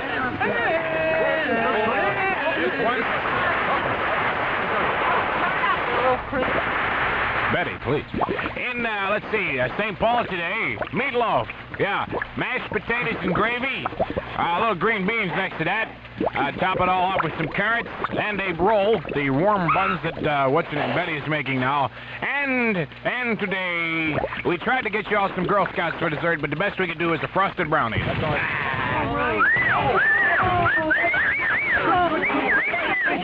Oh, my favorite joke. How about West St. Paul? Sure. All right. Turkey in West St. Paul today. Potatoes, dressing, gravy, cranberry sauce, and guess what? What? Pumpkin pie. That's correct. Yes.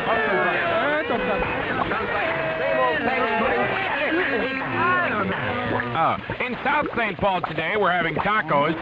Yeah, tacos, vegetable sticks, and some of the world-famous chocolate cake that everybody loves out there so much. I didn't think it was that bad. But out in Eden Prairie, Ah. Independent School District 272. Pizza, lettuce, and cookie. Pizza, lettuce, and cookie. Pizza, lettuce, and cookie in Eden Prairie. Yeah. Hey, hey,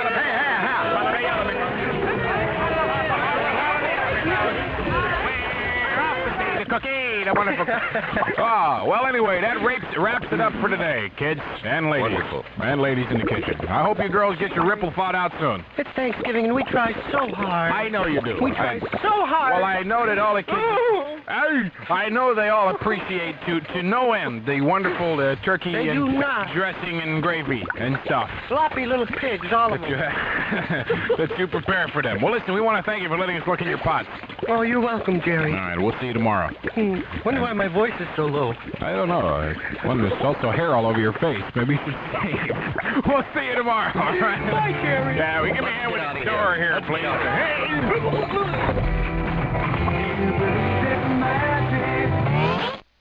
U100 WYOO AM and FM stereo, Richfield. It is exactly 7 o'clock.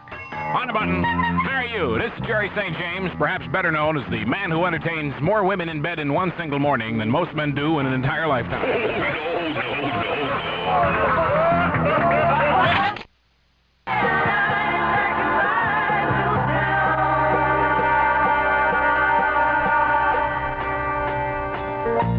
In my little town, I never met nothing, I was just my father's son.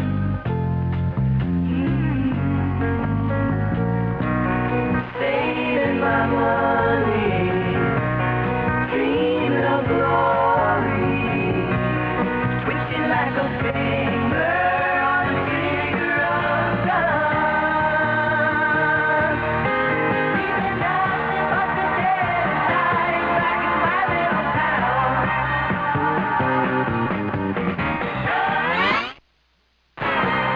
U100, that's Simon and Garfunkel there on the St. James radio program. It is 7:04. Good morning, Guido. How are you? Good morning. Good morning, Mr. St. James. Good morning. Morning. This Morning, is Guido. Almost a couple of minutes late myself here. All right, Well, it's a couple of minutes past 7 o'clock this morning on this Tuesday on the St. James radio program. Coming up later on this morning, I just want to stick my pockmarked, weather-beaten face in here and tell you we've got, of course, Michael J. Donuts and all the news. We've got my good friend Rex King will be here to sing the weather. Search for Last Tuesday will be on a little bit later. The Hot Flash News coming up at about 7:45. But most importantly this morning, Guido will be here to read Guido's horoscope to several of your lucky listeners and to bestow upon you record albums and tickets and goodies. So most importantly of all this morning, most importantly, stand by for Guido. Thank you. We'll do it, boy. If you're looking...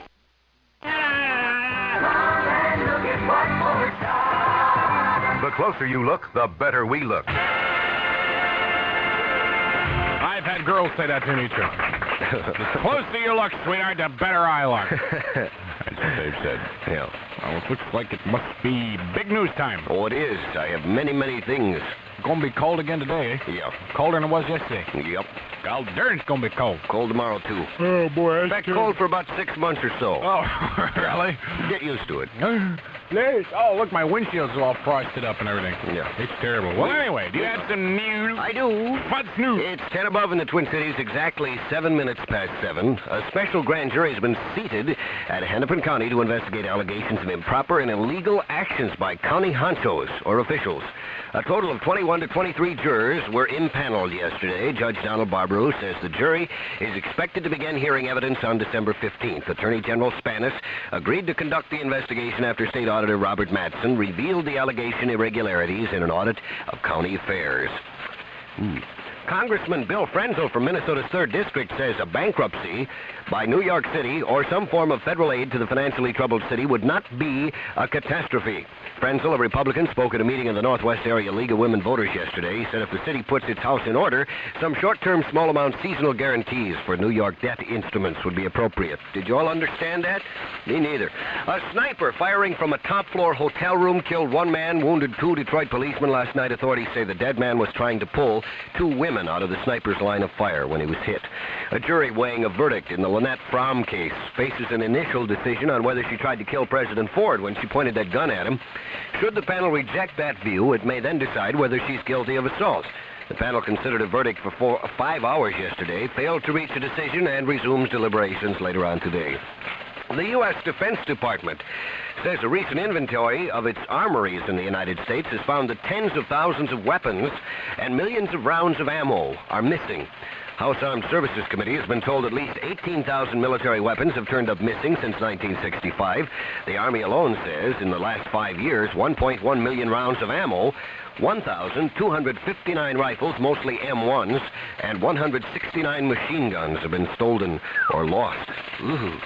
Travis Walton, remember him, that woodcutter in Arizona who claims to have been taken aboard a flying saucer early this month? You remember? Oh, he's reportedly passed a series of psychological tests now. The Aerial Phenomenal Research Organization, APRO, in Tucson, says a team of shrinks and investigators has interviewed this guy, and they believe he's telling the truth. APRO's president, James Lorenzen, says the panelists who interviewed Walton do not believe his story is a hoax. They concluded, Lorenzen says, that Walton is still suffering from extreme mental anguish resulting from his bizarre experience, much like the Betty and Barney Hill thing. According to the story, 6 witnesses saw Walton disappear after he was hit by a bluish light beamed from a UFO last November 5th. When Walton reappeared 5 days later, he told a story about being aboard 2 flying saucers piloted by weird, hairless beings in tight-fitting blue clothing.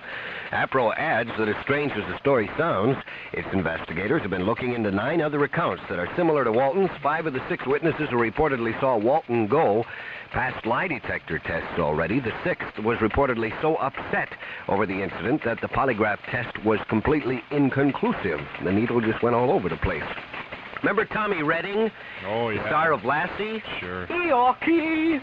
Yeah, well, he pleaded not guilty today, Los Angeles, yesterday, to a charge of smuggling cocaine into California from Peru. U.S. District Judge out there ordered Redding, now 38 years old. Gee, that makes you feel old. To stand trial January 6th, and he's free on bail. Huh. Believe it or cram it, finally here, kind of a long one. A Harvard medical researcher says new studies have found that heavy drinkers sometimes stop work because of drinking too much, but marijuana users stick to their jobs even when they're smoking a lot of pot. I don't know who wrote it. Dr. Jack Mendelson, the director of the Alcohol and Drug Abuse Research Center at Harvard, reports alcohol users also seem to be much more dangerous drivers than wacky weed users. Dr. Mendelson says alcohol use not only slows reaction times, but it increases the level of hormone in the body, which triggers aggressive behavior. This increase in aggressiveness, he says, has been implicated as a factor in many automobile accidents. Another difference between pot and alcohol users, the doc says, involves their eating habits. Mendelson says that drinkers often lose weight because they pass up meals in favor of booze.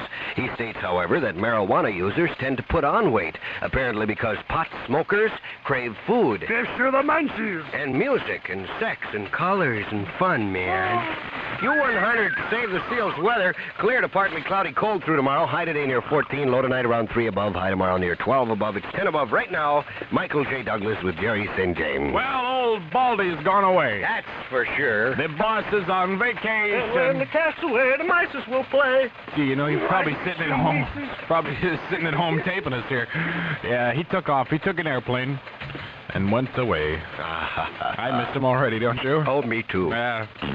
I wonder how many seats he took up on the plane. I don't know. He is a tad on the fat side. Oh, his rear is a little wide. Yes, it is. How wide would he? How fat is he? Pardon? How fat is Baldy?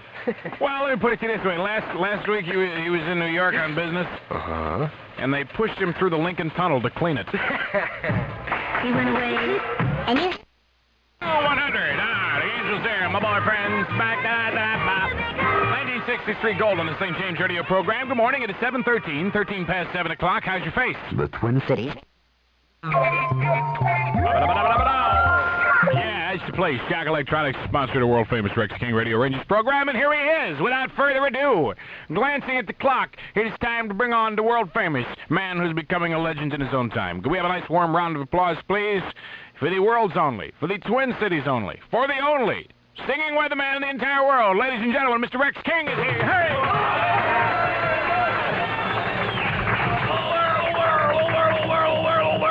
Radio, but it's on a radio line. This here's Rex Rex King, the world's oldest singing weatherman, brought to you this morning by my sponsor, my good friends over at Shock Electronics. Shock Electronics, the home of the Magnum 100 Super Stereo Sound System. Yeah, getting to be about Christmas time. Everybody's thinking about buying something. If you're fixing to go out and buy the family, buy your wife or your sweetheart or something, a stereo system, this here is right in your price range. I want to tell you, little darling, don't you buy nothing until you go over there and see Shock Electronics. You owe it to yourself to check out the prices, check out the quality. Shock Electronics with 12 Twin Cities locations. Tell them the Rex King sent you and that you're a member of the Radio Rangers. Oh, my goodness. Let me take a look here. Come in here. I'm fixing to sing the U100 Save the Seals weather from Minneapolis, St. Paul, the Twin Cities. And, of course, my dear all-American, anti-communist hometown of Fridley. Fridley, Minnesota, garden spot of the Midwest. La-da-da. Y'all learn it's cold outside this morning, Jerry. Why? Why does it have to be so cold? I had the heater on in the car and everything coming out from Fridley today is so cold.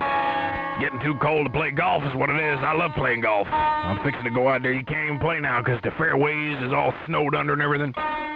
My wife plays golf, too. Her game ain't too good, but she do play every now and then. She goes out with me. As a matter of fact, last week she went out and she bought herself some Arnold Palmer golf clubs.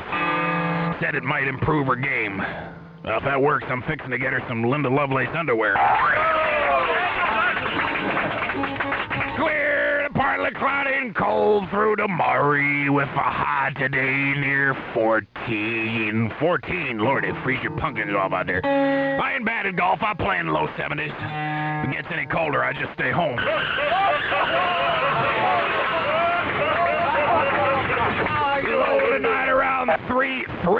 Low tonight around 3 degrees. I was out playing golf just a couple of days ago with a buddy of mine. We was out there at a golf course in Fridley, don't you know, and we was fixing to tee off. We was on the 14th green there, and we was getting ready to play and everything on the 14th. All of a sudden, out on the highway, a funeral passes by. My buddy's up there getting ready to hit the ball. All of a sudden, he stops, takes off his hat, and puts it over his heart, just kind of stands there at attention until the funeral goes by. I was real touched. I said to him, I said, hey, I just want to say that's one of the nicest things I ever seen in my life. That was really nice of you. He says to me, well, I figured it's the least I could do. I was married to her for 23 years.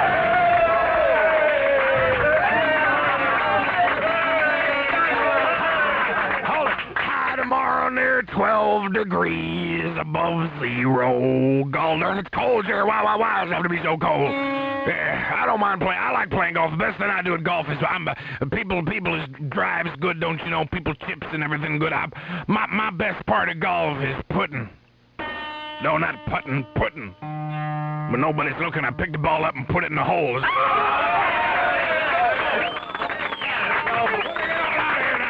10 degrees in the Twin Cities, Lordy. 9 degrees in the suburbs and 72 in Fridley. My wife had a kind of a strange experience yesterday. Don't you know, Radio Rangers? I was here on the radio. Don't you know, my wife is at home doing her housework and everything. There's a knock at the door. My wife goes over and says, it's the furniture company. It's the furniture company. The people what sell this our furniture, don't you know? And the man says to her, lady, how about the next installment on the couch? She said, well, I guess it beats giving you money. I don't care. Why does it be so cold this morning, Jerry?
gosh, such a big stallion. 7:21. It is 21 past 7 o'clock. Good morning. I am the famous St. James in the morning, along with Michael J. Douglas and our entire cast and crew. I want to thank you for joining us here on our way to work this morning on Cedar Avenue or 694 or perhaps Robert Street or Highway 280. Good to have you along. Nice to have you here. Yes, it is Tuesday in the Twin Cities. Fooling around on the electric radio. Michael J. comes up in about another 10 minutes here with sports. And, of course, we got the Jerry St. James Hot Flash News of the morning. About 20 minutes away here, all right? U100 Barry Manilow there. And I write the songs. That's from his new LP. That's very nice. It is 7:25, 25 past 7 o'clock. Good morning. I am the famous St. James in the morning. As you head off to work, Cedar Avenue, of course, is just a terrible mess this morning, as always. Everybody trying to get into the city. Why they made that, you know that little bridge they made there where it's just barely big enough for two cars? Why don't they widen that? That is ridiculous. I mean, that is insane. See, I got a little sports type car, you know. It's a small one. I don't have too much problem, although, boy, some of these people driving these big old things, you get a couple of Cadillacs trying to pass on that bridge there. It is just terrible. Just horrible, horrible, horrible. Well, listen, we get what? Oh, no. I hope it's not him again. What? Open the door. Oh, no. You were just in here yesterday. What? You were just in here. What do you want now? What? It's the old vet. It's the old vet. It's the old veteran. What do you want here? I got by here on the way in here yesterday. Here, I got my thermos full of hot toddy, which is called hot toddy. Well, what do you want? Hey, my friend. Hey, my friend. Next week is a big week. A treat for you, my friend. I'm bringing in another Rosemary Clooney record right here. Because personally, my friend, I think the music here that you're playing on the radio, it's a little El Sicko, my friend. You know what I mean? El Sicko. You know what I mean? You know what I mean? I thought so, my friend. Listen, I got a wife and kids out there listening to this program, and I don't want them pre-verted by all these Beatles there and Rolling Stones and everything. It's El Sicko, my friend. I'm really kind of busy. Yeah. I know so, my friend, but it don't surprise me. Hey, my friend, it don't surprise me. I figured it wouldn't. This here is the type of audience, my friend. This here is the type of audience that would want to hear the Ku Klux Klan sing Knights in White Satin. No, that's ridiculous. Will you get out of here? Body powder. Wonderful things for your bath.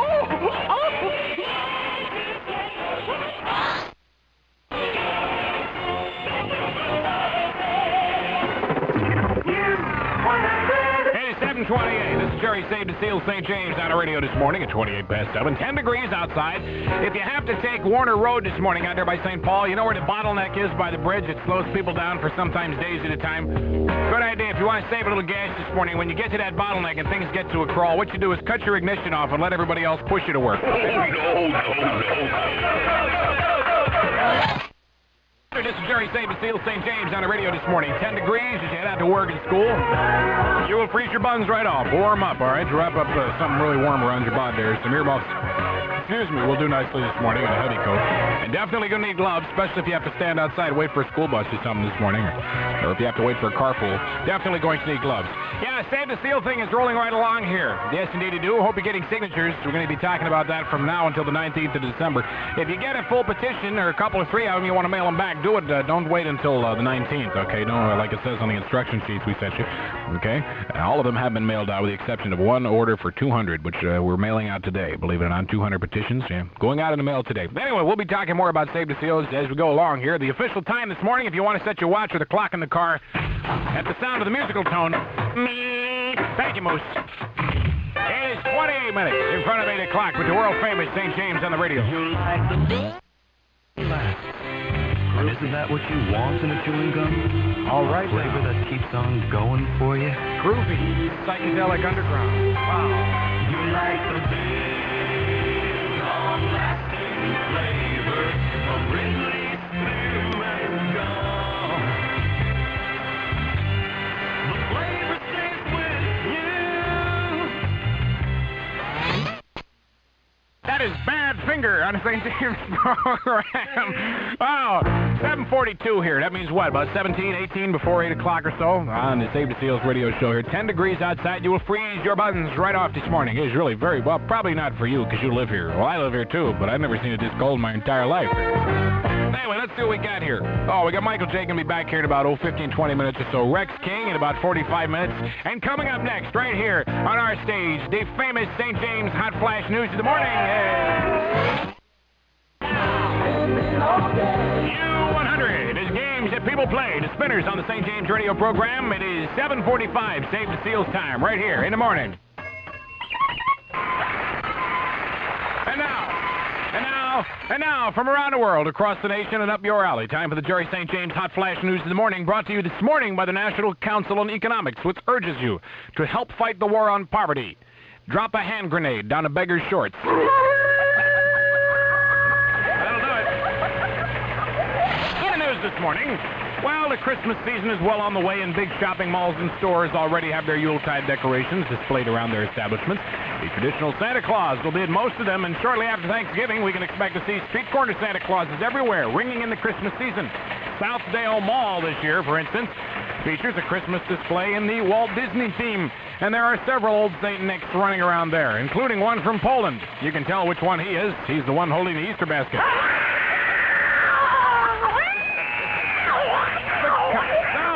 Hold it!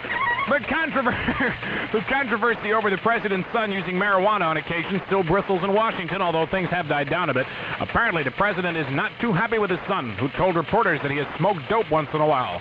But, as Jack Ford said to his father the day he told the reporters of his escapades, "Dad, I've got good news and bad news. The bad news is I told him about me. The good news is I didn't tell him about you." That wasn't bad. Elsewhere in Washington, news on the economic front is still pretty bad. In fact, things are bad all over. Who'd ever thought Jackie Onassis would have a Tupperware party?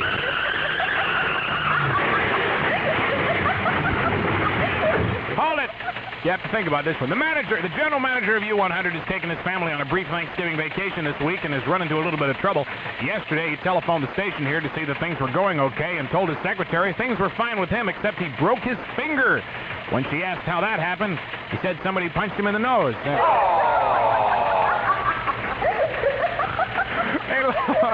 A lawsuit is... Stop it! A lawsuit is being filed on behalf of a 15-year-old girl who was let go from her job as a behind-the-counter waitress in one of the popular fast food carry-out joints here in town. It seems the girl's face cleared up and they fired her. Finally, in the news this morning, President Ford, as is his custom, sent a telegram of congratulations to one of the nation's oldest citizens on her birthday yesterday. Miss Jean Gramitz was 124 years old in Sarasota, Florida yesterday. Reporters who interviewed the spinster, who never married, asked her to what she attributed her long life. Well, she said, to eating right, to not drinking, to not smoking, and to getting plenty of sleep. I've never been sick a day in my life. The reporters asked her, "You mean you've never been bedridden?" "Oh, sure," she replied. "Just don't print that in the newspaper, okay?" I've heard people say that... U100, that's a fat walrus to love there, Barry White. Can't get enough yodel out, baby. Yeah, it's 7:51, 9 minutes now in front of 8 o'clock on the St. James Radio program. How are you? Our entire cast and crew in full force this morning, as always. Playing the hits. Oh, you're spraying those pits, yes.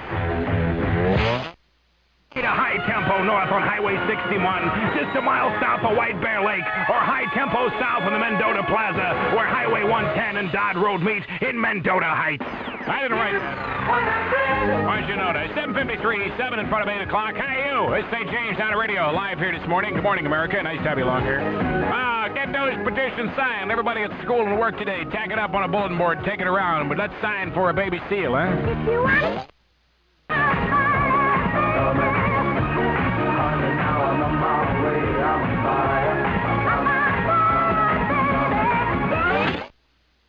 U100, not a bad record there. The group is called 5,000 Volts. Chick sounds like she's a little weird, but that's all right. It's called I'm on Fire for You, Baby. U100 with the St. James Radio program in progress here. Tuesday edition of the Twin Cities Goes Off to Work and School radio program. Nice to have you along here. How's your face? No, that's good. Let's check the official time. The official U100 time. At the sound of the tone here. Quickly. Thanks, Moose. It is 4 before 8. That's not really the same thing, sir. There's Smith. That's 5 letters. Yeah, this is the radio station here where St. James saved the seals along with your help here. Michael J. and our entire cast and crew along this morning. 10 degrees on the outside. It is so cold I cannot believe it out there. You will freeze your buns off on the way to work. Definitely going to need the heater on this morning, huh? And turn the radio up nice and loud here. A little request this morning. Someone said, Jer, why don't you get a little Moody Blues on the radio? I said, all right, here we go.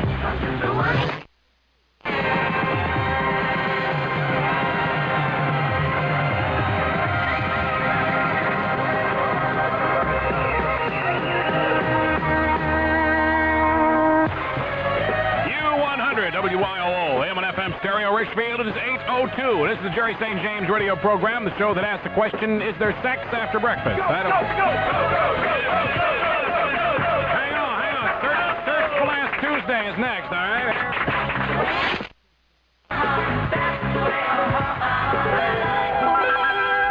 U100, it is 8:04, and the sound of Fingers Douglas tinkling the 88s this morning tells us it is time once again to take a look at television's worst sex and scandal-ridden soap operas. Search for Last Tuesday. Let me get the TV guide.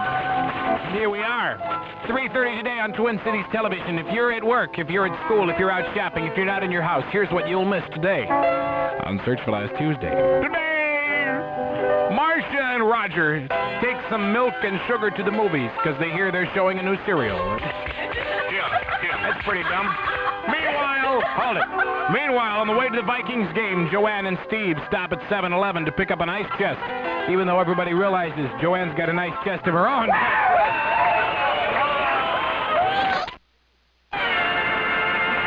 Hey, there's no business like news business. Well, I have a surprise for you today. You do? What? I have a farm joke. Oh, goody. I have a farm joke.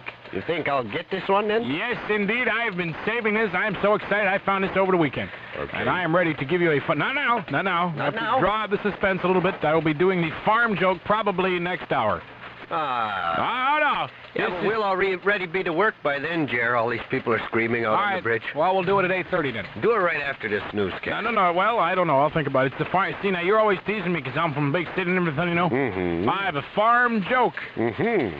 This is going to make the stuff you've been using out of the Minnesota fire eater seem like Bob Hope material. No, you're going to love this. A farm joke follows. Oh, tell it after this news. I will think about it. All right. Well, anyway, have some news in there? I do. What's new? It's 13 degrees, 13 above, getting so nice and warm out there and sunny. It's 7 minutes past 8. The sky over Los Angeles this morning has taken on a science fiction look with a large smoke cloud stretching for at least 50 miles. In all directions, the cloud is caused by brush fires burning through 100 square miles of mountains, canyons, and suburban homes right now. Speaking of science fiction and all that, an American research team's new photographs do not prove the existence of the Loch Ness Monster, much less its identity, 5 scientists from the British Natural History Museum say. The scientists said they'd seen the closely guarded photographs taken by Robert Rhine's team from the Boston Academy of Applied Sciences.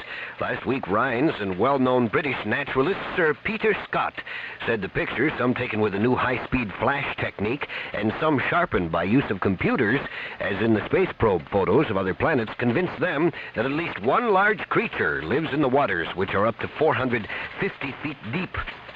Yeah, big deal. Jurors in the trial of Lynette Fromm resumed deliberations this morning. Miss Fromm is charged with trying to kill President Ford in Sacramento September 5th, but her lawyer wants the charge reduced to simple assault. A 17-hour standoff. New York City's Rikers Island jail ended yesterday when rebellious inmates released the guards they'd taken hostage. New York state lawmakers face a vote today on a tax package designed to help New York City avert default. It's hoped the tax bill will convince President Ford of city and state fiscal reform. USDA blames another increase in pork prices last month on higher margins levied by the middlemen. It notes the consumer price increase coincided with declines in farm and wholesale pork prices and puts the difference between wholesale and retail pork prices at 40%.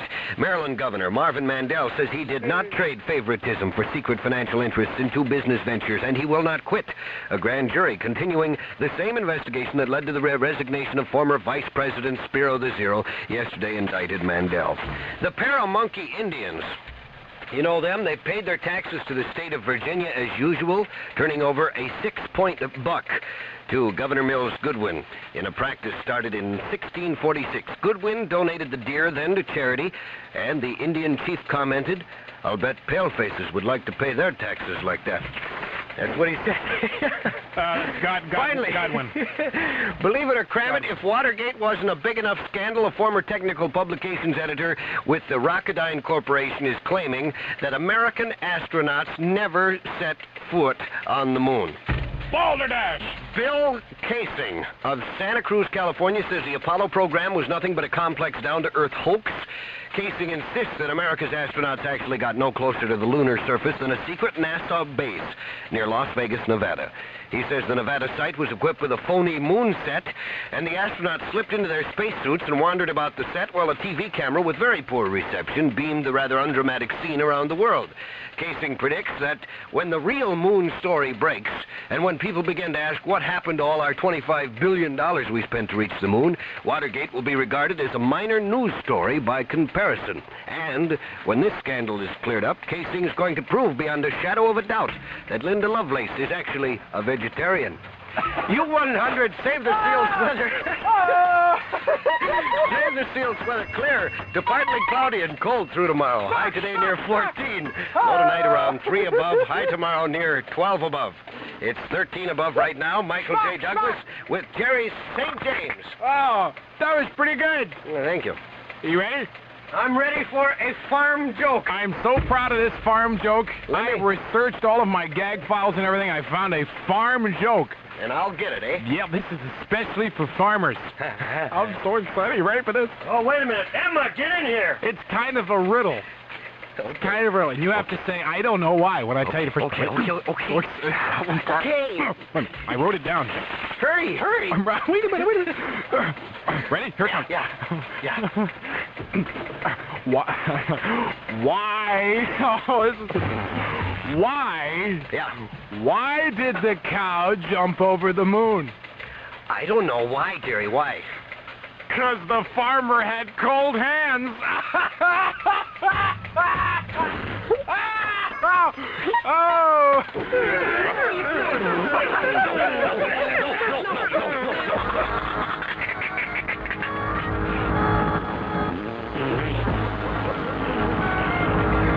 Guess you heard it before, huh? Yeah. I lost.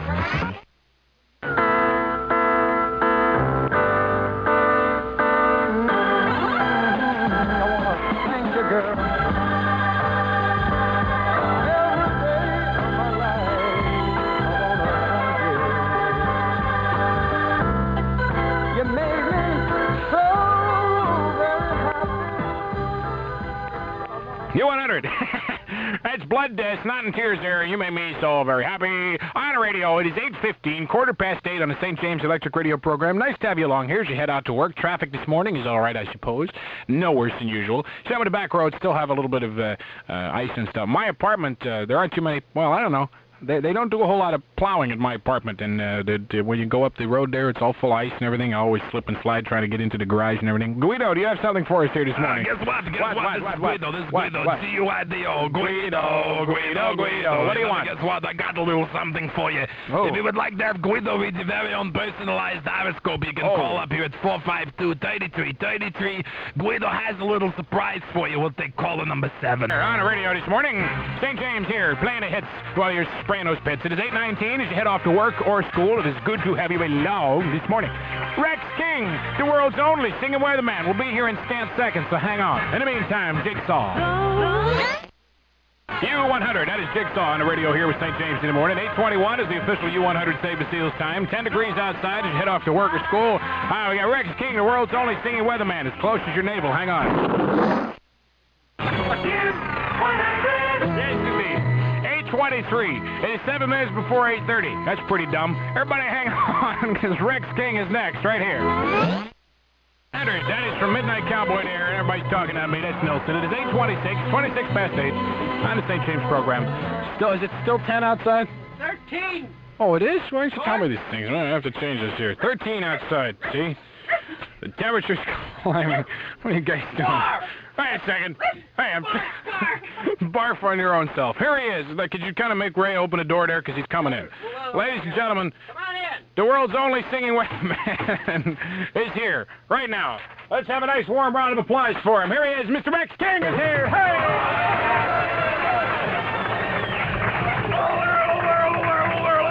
Radio, is on the radio line. This here is Rex King, the world's only singing weatherman. Morning, Michael J. Morning, Tom Sky. Morning, Dick Martins and the rest of you bozos. Morning, Jerry St. James. And morning to all of my Rex King Radio Rangers this morning. Here I am. I'm fixing to do the U100 Save Them Seals weather from Minneapolis, St. Paul, the Twin Cities, and my dear all-American anti-communist hometown of Fridley. Yes, indeed, Radio Rangers, I'm ready to do the weather. Why does it have to be so goddamn cold outside here? Why? Ain't too bad, it ain't too bad. The worst thing about it is it's snow and you can't play golf in the snow. That's the worst thing. Indeed, I do hate that. I hate that worse than anything. I'm a big golf fan. I love to play golf. My wife plays golf every now and then, too. She ain't too good, but she goes out there and plays golf with me every now and then. Last week she went out. Can you believe this woman? Last week she went out and bought herself a set of Arnold Palmer golf clubs. She said that'll improve her game. Well, if that holds true, next week I'm going out and buy her some Linda Lovelace underwear.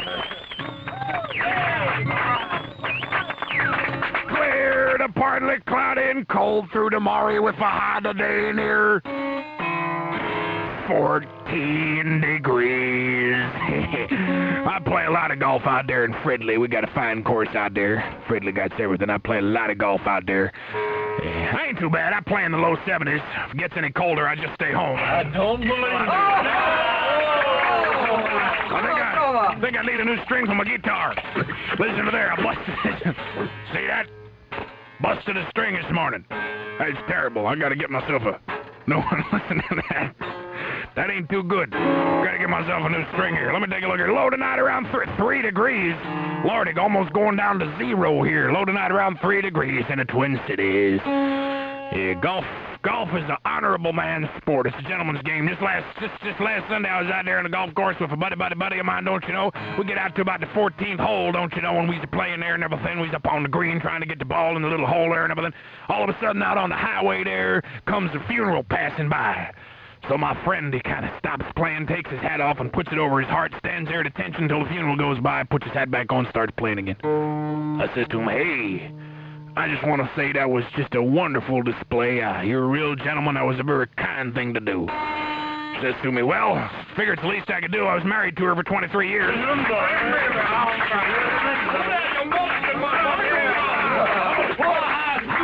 High tomorrow near 12 degrees.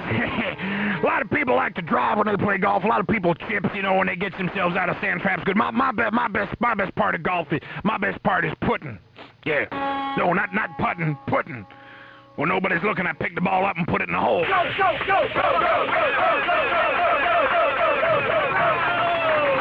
Let me get on out of here now. 13 degrees in the Twin Cities, 12 degrees in the suburbs, and 62 in Fridley. Yeah, I just want to remind all my Rex King Radio Rangers out there to get them petitions signed, because them baby seals is counting on you. We got them all mailed out now, and now it's up to you. Next 3 weeks, you got to get them all signed. If you need more, you give us a call here at the radio station. We send you out some more, alrighty? Get them petitions signed, because all them baby seals is up there, and they's waiting for you. Waiting for them petitions so you can save them, alrighty?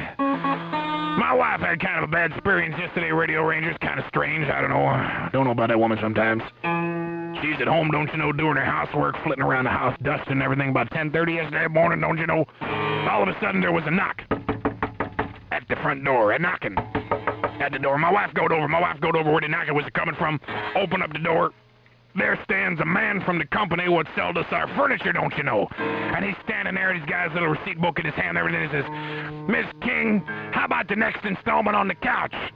She said, well, I guess it's better than giving you money. I don't care. I said, why does it be so cold this morning?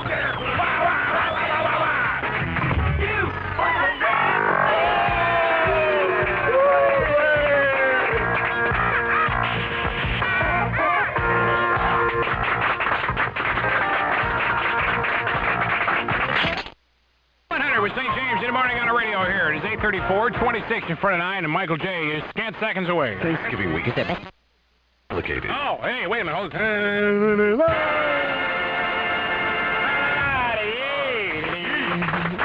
What's the matter with you? I'm still reeling from the joke. Hey, wasn't that a good farm joke, though? It was really, really bad. Wasn't that? Oh, I was so proud of that one, boy. That just shows the joke. That just shows, though, that I'm into what's happening. Yeah. I mean, you can tell. Mm-hmm. You can tell I just kind of fit into the rural community. Well, I have one for you to equal that. Oh, after this. Oh, I can wait to not. Okay, well, anyway. I do. Oh, well, no. It's 13 above in the Twin Cities, 25 minutes before 9. Snowstorms are hitting much of the nation even as I speak. Scattered snow spread from the Rockies to New England early today, and 4 to 6 inches is piled up in sections of New Hampshire and Maine. Heavy snows reported over the Rockies and the plains stretching from eastern Montana and the western Dakotas to western Kansas and the central Rockies. What does that have to do with us, you ask? Nothing. Nothing, that's right. Poor old Artie. Every time you say heavy snow, he thinks we're talking about his weight. Dumb. Auto industry reports set for release today are expected to show a continuing upward climb in new car sales in mid-November. All indications point to a 30% increase in sales between November 11th and 20th over the corresponding period last year. However, analysts say sales for the period still are 16% below the 1973 levels, indicating the industry still has not fully recovered from the recession. President Ford, Big Jer, revived an old White House tradition last night by inviting prominent federal judges over for din-din. On hand were 7 of the currently serving Supreme Court justices, 120 jurists from throughout the nation. The guests included a number of judges who have been mentioned in speculation about a successor to retired Supreme Court Justice William O. Douglas, no relation to me, but Ford dropped no hints on who he has in mind for the job. The Pentagon has tightened its policy against accepting gratuities, money that means, and stuff, from defense contractors, and expanded the number of military personnel who must submit financial interest statements. The charge follows recent disclosures that Defense Department employees were entertained at hunting lodges at the expense of defense contractors. The charges were ranging from, that they were, I don't care what it was. A federal grand jury in Detroit is reportedly looking into allegations that fugitive financier Robert Vesco and former President Nixon's nephew, Donald A. Nixon, were deeply involved in the smuggling of narcotics into our country. One of Vesco's former pilots, Alvin Eisenhower, that's his name, testified before a grand jury last week about alleged drug smuggling operations. Following his grand jury appearance, Eisenhower told a Detroit press conference that Vesco and Donald Nixon were knowingly involved in the trafficking of narcotics. Eisenhower stated that while employed by Vesco in the early 70s, he personally saw Donald Nixon carrying packets containing illegal narcotics aboard his plane. According to the pilot, the drugs were picked up in South America, transported through Puerto Rico, then flown into the United States, usually into Detroit. Eisenhower also contended that Vesco had conspired with underworld gambling figures to launder illegal campaign donations to the 72 campaign. The Detroit grand jury has reportedly subpoenaed Donald Nixon, who at last report was residing with the fugitive Vesco in Costa Rica. The charges about Vesco's involvement in international drug smuggling are not new. A former federal undercover informer, Frank Peroff, told a Senate committee last year about alleged Vesco efforts to ship in 72 $300,000 worth of heroin into the U.S. Peroff stated that a federal investigation into the matter was abruptly killed by Nixon in the White House when it was learned that Vesco was behind the scheme. Senate investigators later said they were unable to prove or disprove the accuracy of Mr. Peroff's charges. A farm riddle. No, it's not a farm riddle, really. Do you want to save this till after the weather, or you want to do this now? I'll do the weather. U100 save the seals weather. Clear to partly cloudy and colder through tomorrow. High today near 14, low tonight around 3 above. High tomorrow near 12 above. It's 13 above right now. You've heard of Ernest Hemingway, Wait right? a minute, is this the farm riddle? No, this ain't the farm one. That'll be later. You heard about you've heard of Ernest Hemingway, right? Ernest Hemingway, yes, of him I have heard. So what's a henway? What's a henway? I don't know. About 6-7 pounds. Most of them. Fuck, fuck, fuck. You know a hen? Yeah. How about this one? You ever heard of... Wait a minute. Hold it, folks. Yeah. He's got the Minnesota fire eater out. He can go on for days like this. He's got a whole page of that garbage. What? Did you ever hear Larry Heinemi's Butcher song? Here it comes. The Butcher song. I know, he's got the fire eater. There's What? only one Butcher song in the world. You ought to know how it goes, but I bet you don't. What? The Butcher song. Oh, here it comes. Put your arms around me, honey. Hold me tight. Cuddle up and cuddle up with all your might.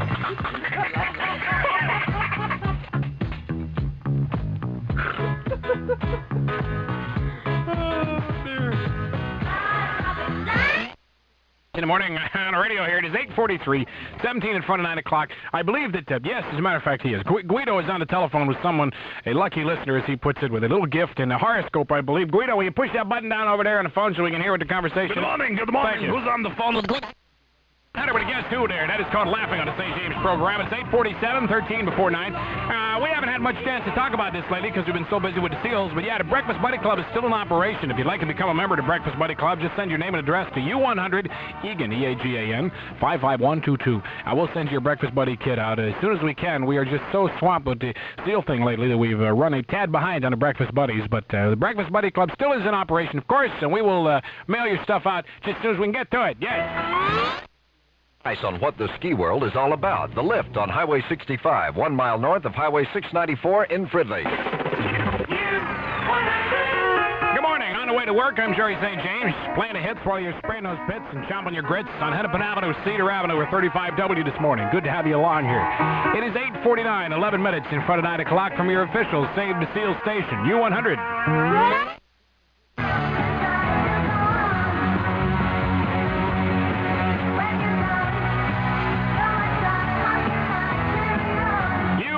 St. James in the morning. Hi, you. Boy, we already got, I guess yesterday, maybe 10 envelopes full of Save the Seals petitions. People are mailing them in. If you're working for a club or group or organization, as we say on the instruction sheet that you received with them, we will save the little thing you send in, and we'll make sure that all the signatures that you got are credited to your organization. Just follow the instructions on the instruction sheet. Make sure that you don't mail them to the International Fund for Animal Welfare. We're going to deliver them to them in person. Okay, but you mail them back to U100. If by chance something happened and you didn't get a return envelope in there, just stick them in an envelope, mail them back to U100. Don't mail them to the IFEW. Okay? Okay.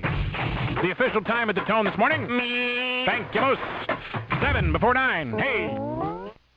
Nice where we were the other day. Remember we were out there at Cheapskate? We had a good time, too. What's wrong with the record? The record ain't working. Oh, well, it's the way it goes. About 5 now in front of 9 o'clock on the St. James radio program. Fooling around here. Play to come. What do we have going on here? We got... well, let's see. We got Search for Last Tuesday coming up in just scant seconds here. All right. Also, going to be talking about Save the Seals a little bit more. Yeah, I repeat of Search for Last Tuesday due to numerous requests this morning. Rex King will be back in about, an hour or so. Guido will be in again next hour with prizes and surprises for several of you, as he puts it. Lucky listeners right here on the radio. 13 degrees outside. Hey, it's so cold. I can't believe. I know it is cold outside. Just got a call from a girl who wanted to know what temperature silicone freezes at. I was hungry. Up on the Eagles, this is U100, WYOO, AM and FM stereo, Richfield. It is 8:59, 1 minute before 9 o'clock. This is the Jerry St. James radio program. Just another pair of frozen buns waiting at the bus stop of life. U100, and that's on Broadway with the Bee Gees there. On the St. James radio program, it is 9:02. Big doings this hour. We got Rex King coming up in about 45 minutes. Guido will be here again. We got Michael J in the news. And what else do we have? Oh, we got Jerry St. James Hot Flash News in the morning coming up in about 10 minutes here, okay? Okay. Okay. Old Herbalancing shampoo will make your hair feel out of this world. Come into the garden of herbs. Music!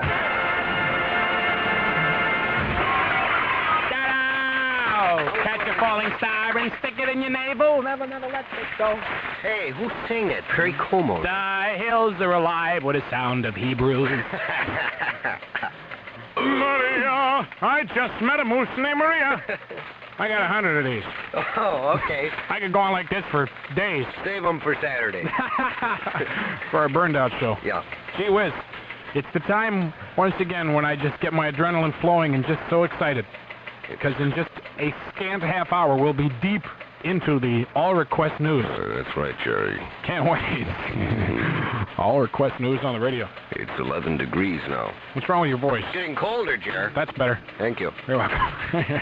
And now it's colder again. Yeah, it sure is there, yeah. Oh, it's cold. Can't believe it. It's so cold. My mom and my sister are coming today. They're going to freeze their little southern buns off. Wow, what y'all mean it's only 11 degrees out here? It's warmer than that in my icebox at home. They're going to go great. Oh, my mom doesn't talk like that, really. She has a British accent. She talks like this. Hey, how are you, Mike? No, she has a British accent. Your mother really does? Yeah, she's from Northamptonshire. I'll be darned. Kind of a bit of now. Well, I see. Kitty out, pip, pip, pop, pop, and toot, toot. She's going to come out to the farm. We'll stick her on Sarge. Good. Let her ride around there. You're English, then, I yeah, I'm half English. I see.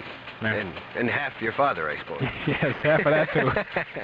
Well, enough of this genealogy, I guess so, Folderol. boy. Gee. Looks like news time. Do you have something worth reading in there? I do. What's new? It's 11 degrees above zero in the Twin Cities. It's 6.5 minutes exactly after 9 o'clock. The big Minnesota news here. A special grand jury has been seated at Hennepin County to investigate allegations of improper and also illegal actions by county officials. A total of 21 of 23 jurors were impaneled yesterday. Judge Donald Barbaroux says the jury is expected to begin hearing evidence on December 15th. Attorney General Spanis agreed to conduct the investigation after State Auditor Robert Mattson revealed the allegations in an audit of county affairs. Congressman Bill Frenzel, you all know him, from Minnesota's 3rd District, says... Yeah, Bill. Says a bankruptcy by New York City or some form of federal aid to the financially troubled city would not be a catastrophe.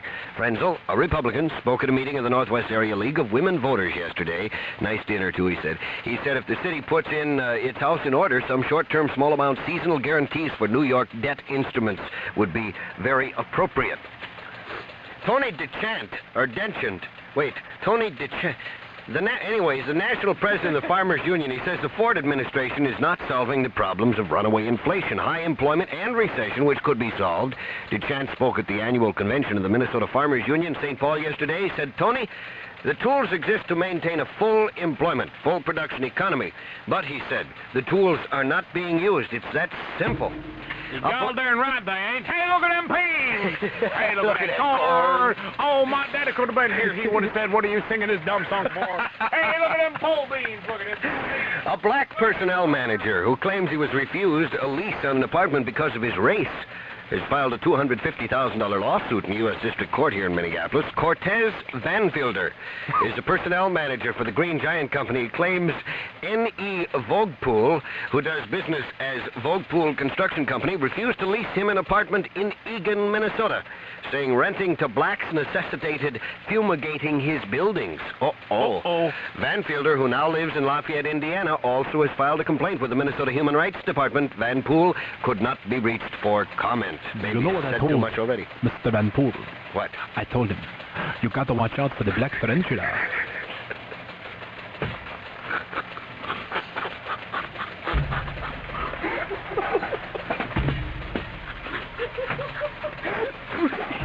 Can you read something, Turkey Day is coming. Turkey Day is coming. Radio voice, come with me. Minnesotans may be encouraged to know that bird is king in Minnesota. I'll start the car. Minnesota is the nation's leading producer of turkeys. You're listening to two of them right now. The state ships 92% of its turkey production to other states in the nation. Cash receipts last year totaled more than $96 million. Aren't you glad? Okay, women may be finally wrapping it up here. Women may be flying military aircraft in non-combat situations as early as next year. This is true. It's right off the wire. That's the word from the Air Force Chief of Staff himself. Davy Jones is his name. He says the first group of Air Force women could begin training in high-flying aircraft in the summer and fall of 1976. The students in the test program, women students, will be selected initially from qualified women officers already on active duty. The Air Force Chief warns, though, that women, for reasons only Confucius can explain, should never fly upside down. So dumb, how did we get away with it? U100 Save the Seals weather. Clear to partly cloudy and cold through tomorrow. High today near 14. Low tonight around 3 above or so. And a high tomorrow near 12 above. It's 11 above right now. Michael J. Douglas with Jerry St. James. Remember that name.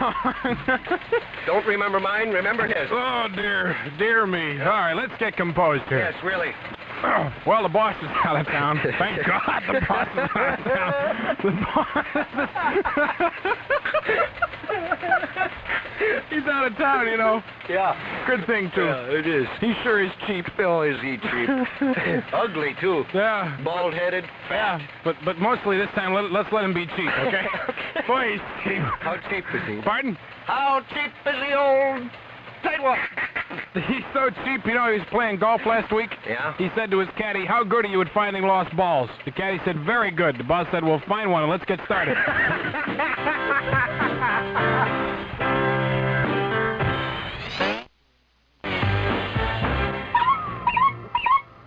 U100 U100. It is 9:13. On the radio this morning, I am the famous St. James in the morning, playing the hits while you're chomping those grits and spraying those pits from your official Save the Seal station in the Twin Cities. How are you? I think I'm sufficiently composed here once again after one of the world's great breakups on the radio. Don't hear that very often, but when you do, you can just say, boy, what a bunch of dummies on here. Oh, yeah, just for you, the hot flash news of the morning is next here, okay? I'm doing the laundry, hanging out just in the dirty green. And after it rains, there's a rainbow.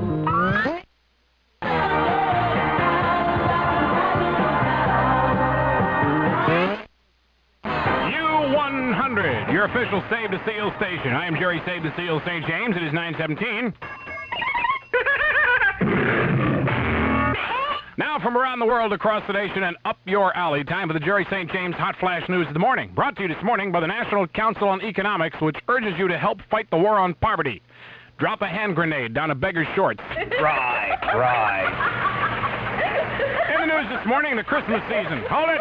The Christmas season is well on the way, and big shopping malls and stores already have their Yuletide decorations displayed around their establishments.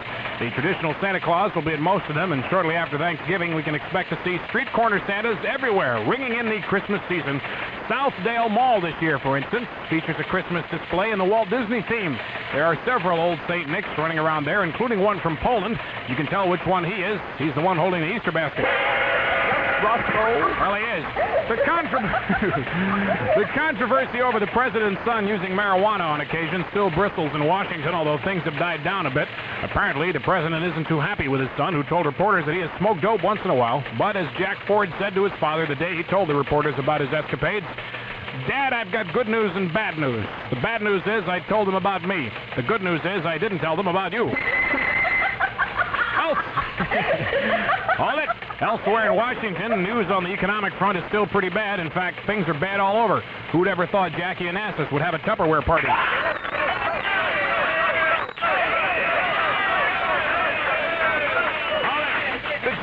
The general manager of U100 Radio has taken his family on a brief Thanksgiving vacation this week and has run into a little bit of trouble. Yesterday, he telephoned the station to see if things were going okay and asked his secretary. She said yes.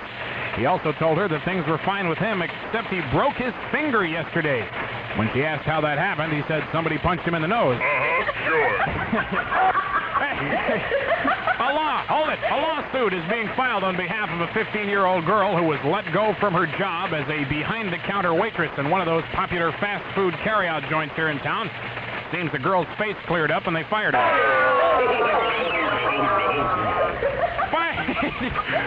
Finally in the news this morning here, thank God finally, President Ford, as is his custom, sent a telegram of congratulations to one of the nation's oldest citizens on her birthday yesterday. Miss Jean Gramitz was 124 years old in Sarasota, Florida yesterday. Reporters who interviewed the spinster, who never married, asked her to what she attributed her long life. Well, she said, to eating right, to not drinking, to not smoking, and to getting plenty of sleep. I have never been sick a day in my life. The reporter asked her, you mean you've never been bedridden? Oh, sure, she replied. Just don't print that in the newspaper, okay?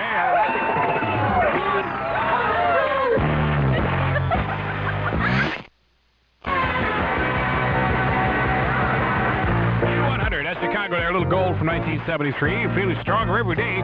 It is 9:23. If you're still stuck in traffic this morning, how you? This is Jerry St. James on the radio here from your official Save the Seals radio station. 11 degrees outside. We lost a couple, only going up to about 14 today if it goes up that high at all.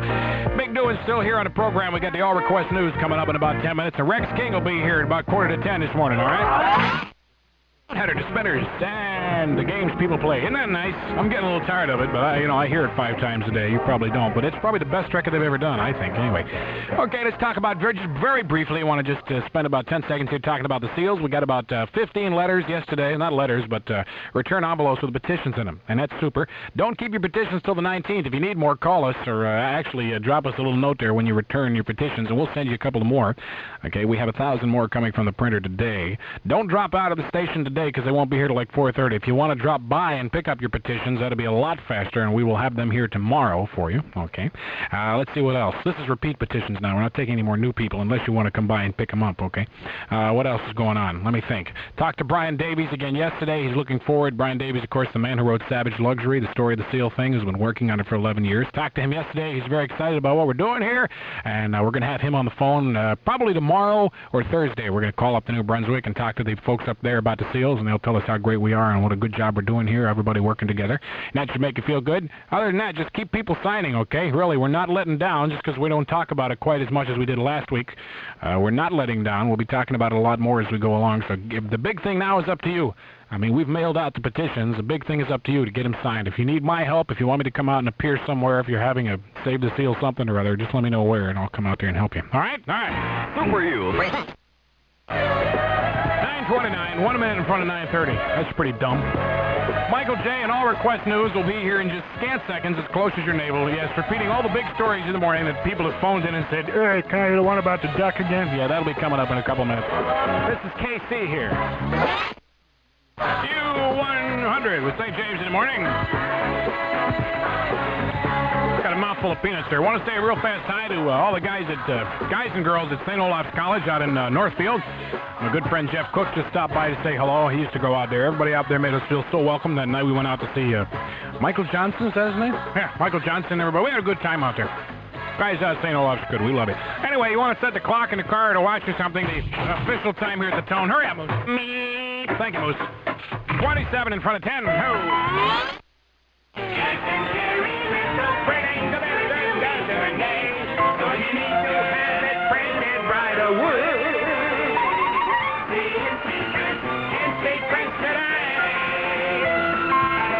What do we do if we want to call him, Bob? Oh, Bob. For the Instant Prints location nearest you, just pick up your phone and dial printer. Pinko.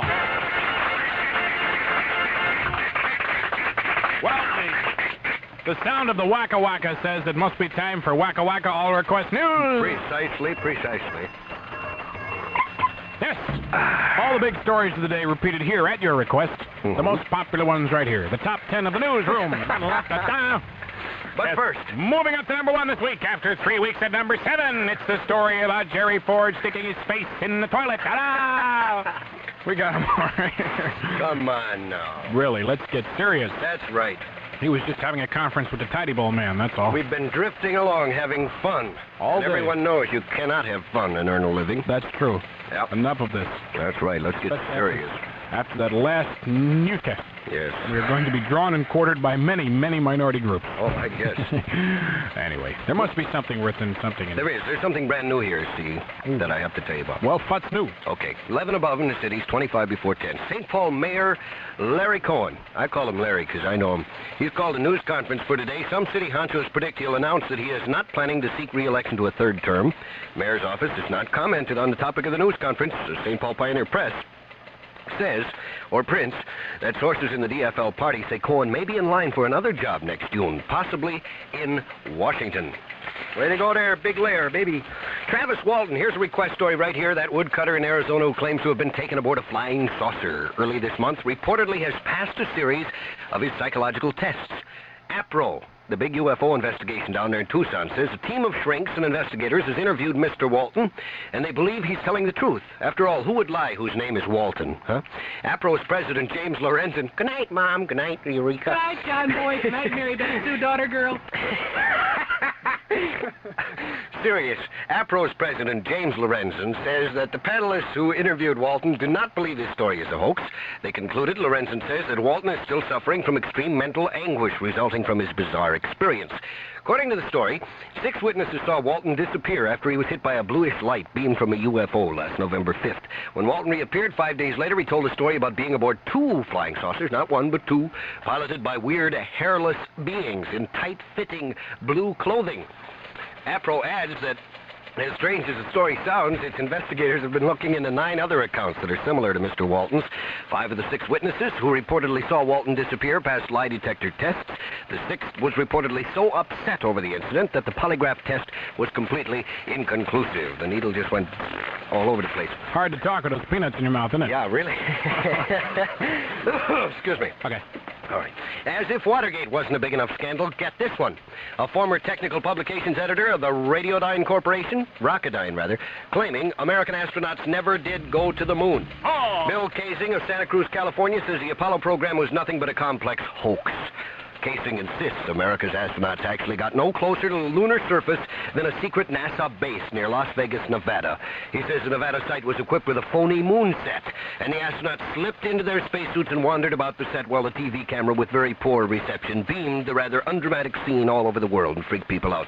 Casing predicts that when the real moon story breaks, and when people begin to ask what happened to the $25 billion we spent to reach the moon, Watergate will be regarded as a minor news story. Well, that's balderdash.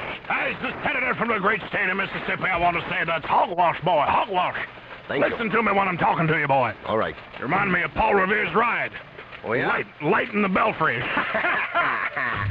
Tommy Redding, the man who made E-R-Key famous. Wait a minute. Made what famous? E-R-Key. What is that? Well, What they is used to come and ask Tommy to come out and play. Remember that fat kid would always go, E-R-Key? Remember that? Oh, what? Didn't you ever watch the old Lassie shows? Oh. Yeah, see? They never said, can Tommy come out to play? They said, E-R-Key. Oh, E-R-Key. Yeah, E-R-Key. Anyway, he was a star. It was on right after you asked for it. Dumb. Yeah, a star Lassie television series pleaded not guilty today, Los Angeles, to a charge of smuggling cocaine into California. What would his grandpa think? U.S. District Court Judge Manuel Real was his name. Ordered Redding, now 38 years old, to stand trial on January 6th. Then he'll be free on bail. No wonder that's the dinner Lassie eats. Why? What? Forget it. Harvard medical researcher says new studies have found that heavy drinkers sometimes stop work because of drinking bouts, but wacky tobacco users stick to their jobs, even when smoking a lot of grass. Look at us every morning. Dr. Jack Mendelson, the director of the Alcohol and Drug Abuse Research Center at Harvard, reports alcohol users seem to be much more dangerous than heavy marijuana users. The doc says alcohol use not only slows reaction time, but increases the level of hormones in the body which trigger aggressive behavior, like wife beating and running into things.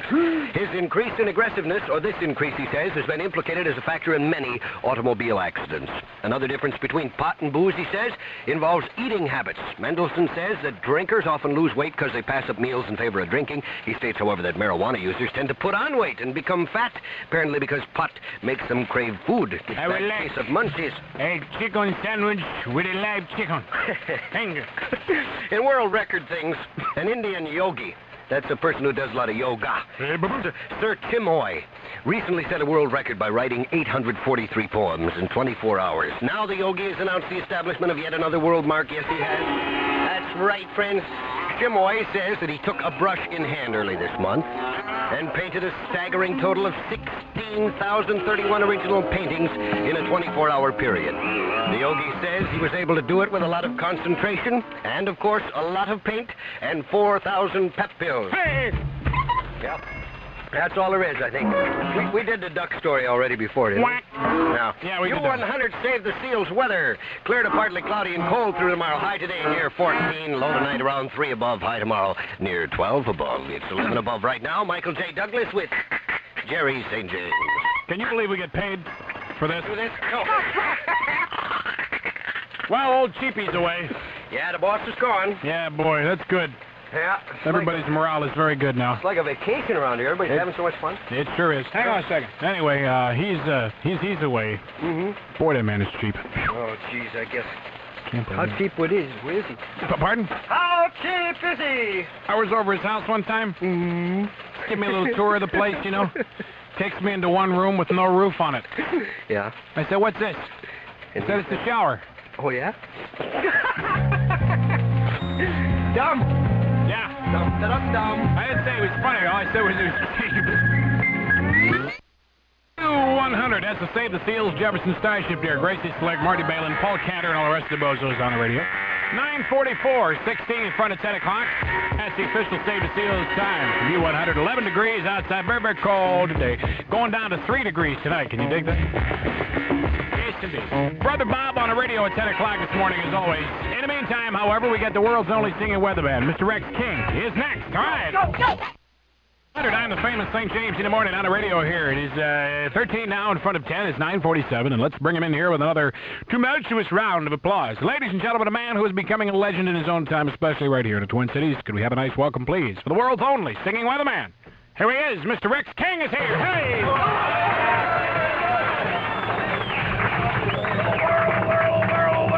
On the radio, but it's on the radio line. This is Rex King, world's only singing weatherman. Good morning, Michael J. Morning, Jersey St. James, and morning to all of my Rex King radio rangers this morning. Yes, indeed, here I am, radio rangers. I'm fixing to sing the U100 Save the Seals weather from Minneapolis, St. Paul, the Twin Cities, and my dear all-American anti-communist hometown of Fridley. Fridley, Minnesota, garden spot of the Midwest. Yes, indeed. Oh, look at that snow out there. It's going to stick around for months. I just know it. Worst part about snow is I can't go out and play golf. I like to play golf. You into golf at all? I play golf all the time, all the time. Can't play it when it's snowing, though. The ball gets all cold and lost and everything. It's terrible. My wife plays golf. She ain't too good, but she plays every now and then. Me and her goes out and she tries to hit the ball around. Last week, you know what that woman done? She'd go out there, she'd go down to the sporting department over to Dayton's, bought herself a set of Arnold Palmer golf clubs. Said it's going to improve her game. Let me tell you, if that works, I'm going right out and buy her some Linda Lovelace underwear. Hold it clear to partly cloudy and cold through tomorrow. Hot today, near 14 degrees. I ain't bad at golf. I play a pretty good game my own self, I do say so. I play in the low 70s. Gets any colder, I just stay home.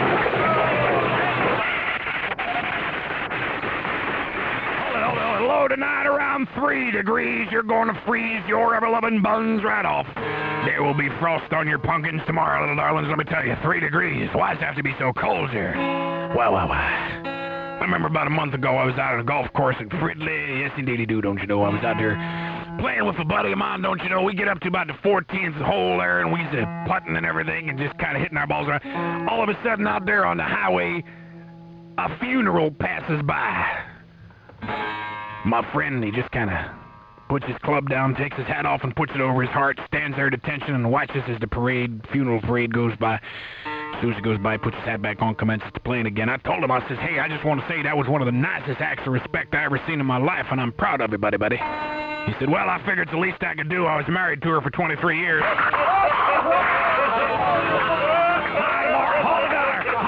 High tomorrow near 12 degrees above zero.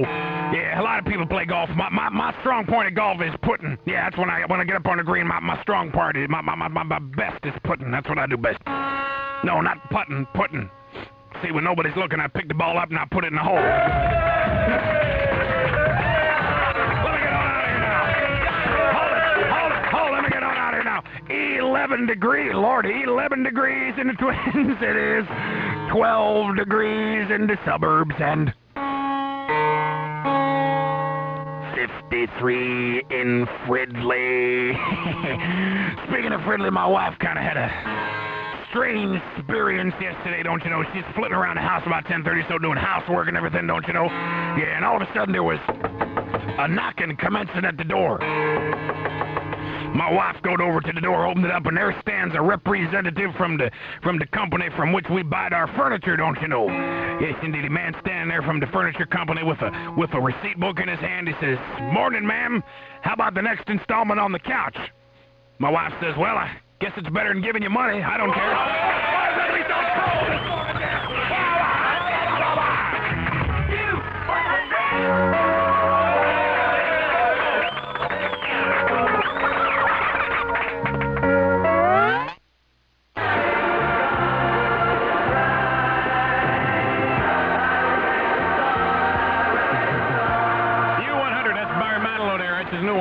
Songs from his brand new LP. It's 9:54, 6 before 10 with St. James in the morning. How you? Charlotte. What? A young woman searching for the perfect act of love. Here I am. Charlotte. Taking every pleasure, leaving only scars. Charlotte. Cherishing her own decadence. Charlotte. Bruising every life she touches. Thanksgiving Day, you'll skate from 3 to 7, then Friday from 10 in the morning to 4 at both Cheapskate Centers. South of St. Paul on Highway 61 in Cottage Grove and west of Minneapolis near Cedar Lake Road and County Road 73 in Minnetonka. Cheapskate for the time of your life. 9:56, it is 4 before 10 o'clock. A little gold here because I like this one. From 1964, The Beatles. U100 with the Beatles there. It's called Please Please Me at 3 before 10 o'clock on the St. James Radio Show. The Highway 694 in Fridley. That's it for me. I'm going. Brother Bob is next on the radio with all hit music and fooling around for you. We'll see you tomorrow at, when? 6 o'clock, I suppose, for more of this madness here. Have a nice one. Yeah. Days I will always treasure. Funny places.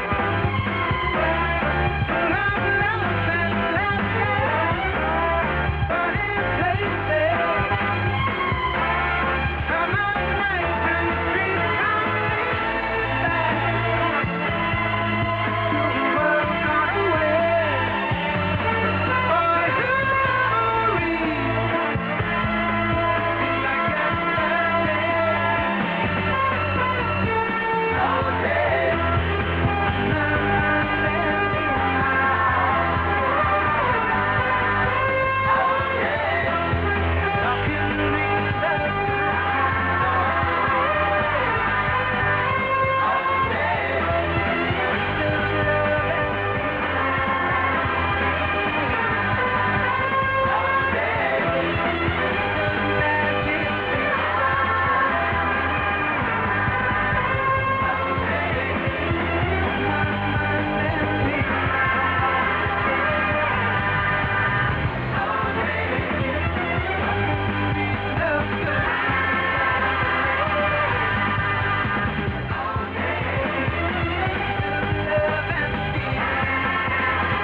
U100 at 11:42.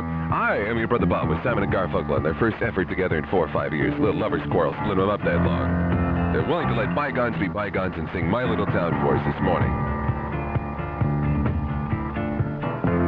In my little town, I grew up believing God keeps his eye on us all. And he used to lean upon me as I pledged allegiance to the wall.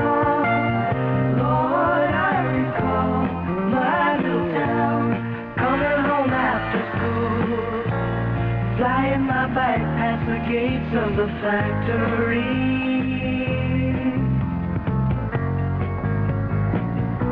My mom doing the laundry, hanging out shirts in the dirty breeze.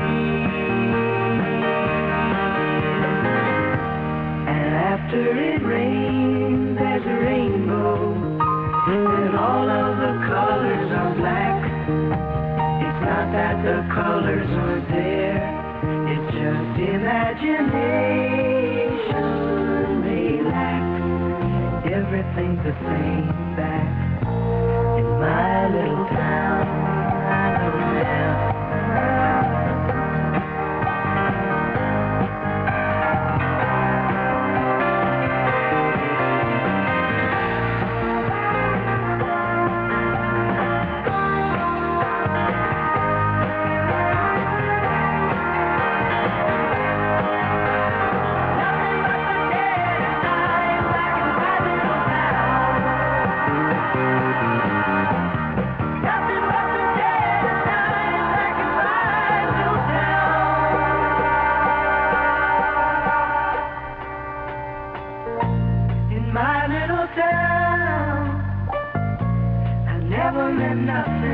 Just my father's son.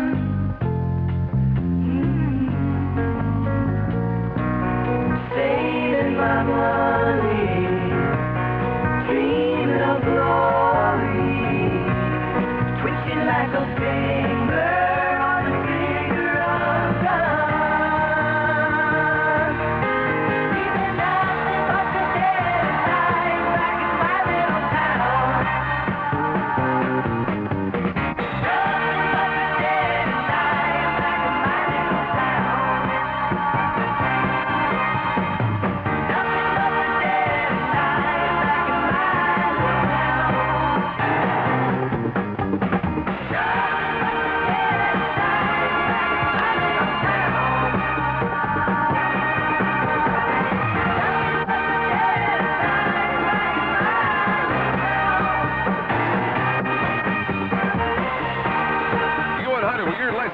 minutes away from 100% music. We're going to throw away the commercials all afternoon long with Brother Bob and Pat McKay.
U100 with a forecasted cause for a severe case of the blues after Harry Seaman sings Taxi. It was raining hard in Frisco. I needed one more fare to make my night. A lady up ahead waved to flag me down. She got in at the light. Oh, where you going to, my lady blue? It's a shame you ruined your gown in the rain. She just looked out the window. She said 16 Parkside Lane.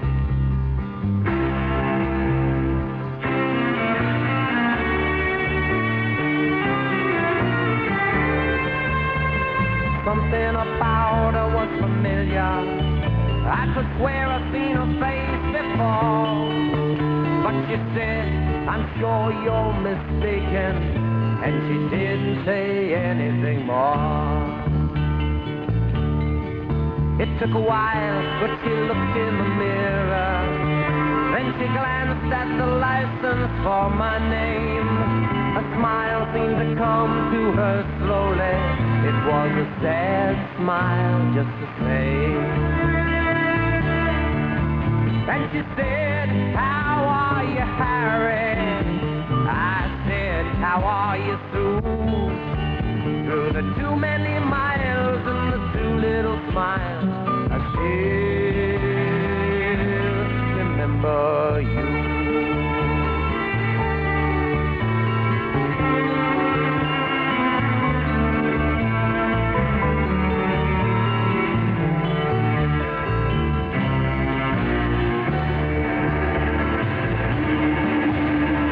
Somewhere in a fairy tale, I used to take her home in my car. We learned about love in the back of a Dodge. The lesson hadn't gone too far. You see, she was on a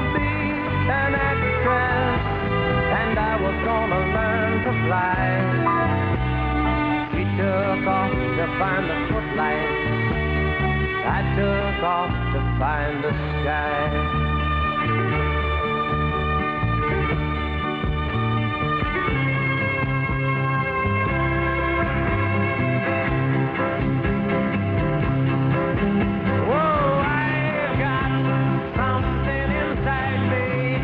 Drive the princess blind. There's a wild man wizard. He's hiding in me, illuminating my mind. Oh, I've got something inside me, not what my life's about. 'Cause I've been letting my outside drive me over till my time runs out.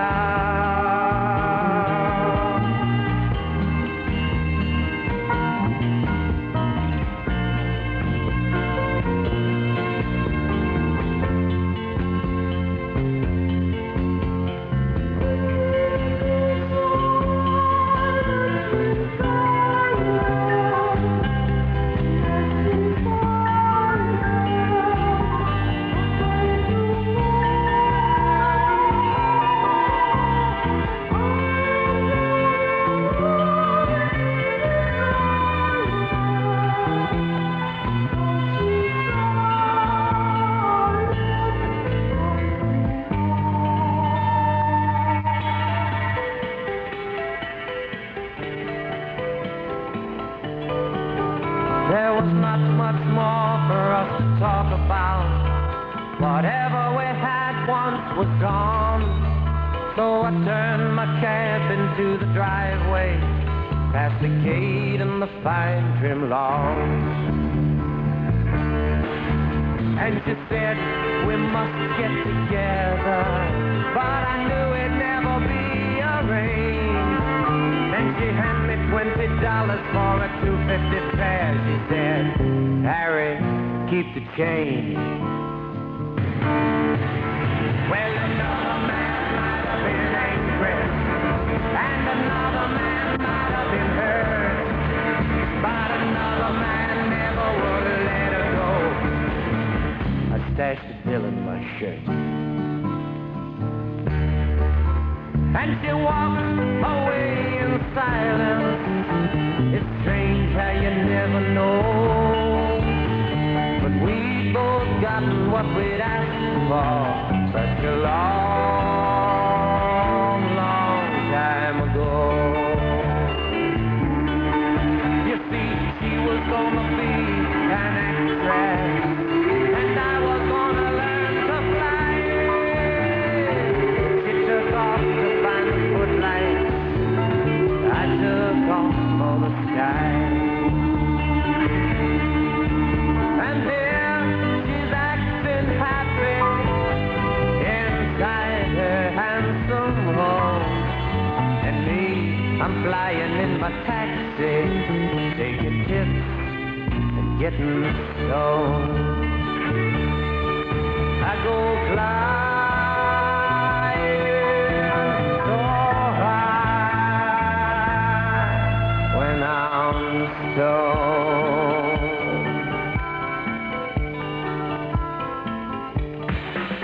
U100, 1154, Brother Bob. Get back at the back of the room here, because they're going to start a ballroom blitz in a minute. Ready, Steve? Andy? Yeah. Mick? Okay. All right, fellas. Let's go!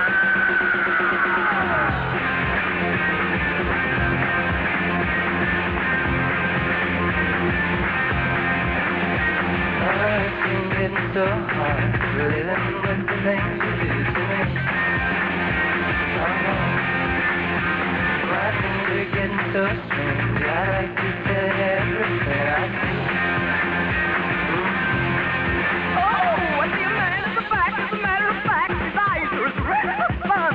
And the girl in the corner, let no one ignore her. She thinks she's the passionate one. Oh, yeah, it was like lightning. Everybody was fighting. And the music was soothing. And they all started grooving. And the man at the back said, everyone attack, and he turned to a ballroom flick. And the girl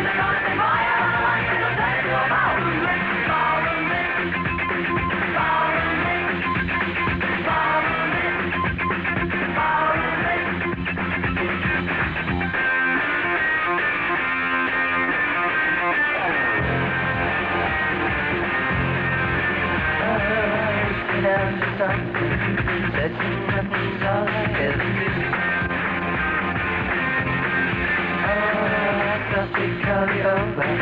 When you see there's nothing left to do.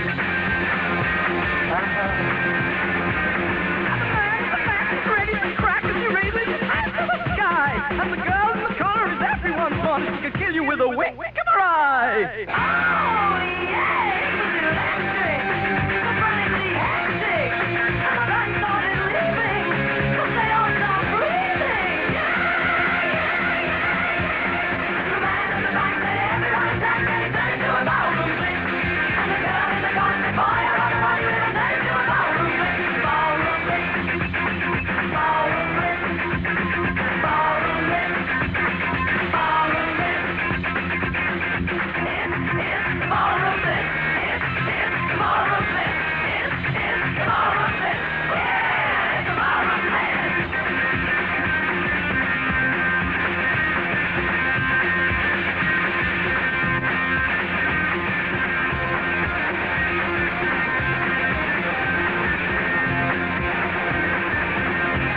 U100 at Ballroom Place, sweet. Hey. Rock and roll this morning, 11:57 by the Bob, just 3 minutes away from 100% music at Super U. Thanksgiving week is their best party week of the year at Uncle Sam's in downtown Minneapolis.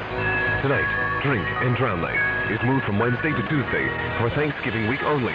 All drinks and beer 10 cents all night long.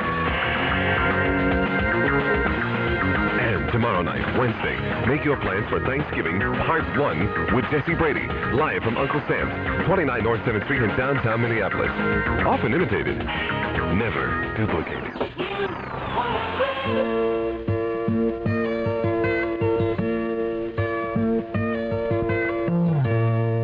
You sheltered me from harm, kept me warm, kept me warm. You gave my life to me, set me free, set me free. The finest years I ever knew.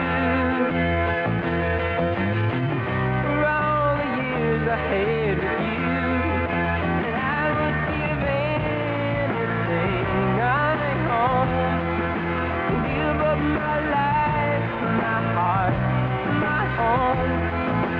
I would give everything I own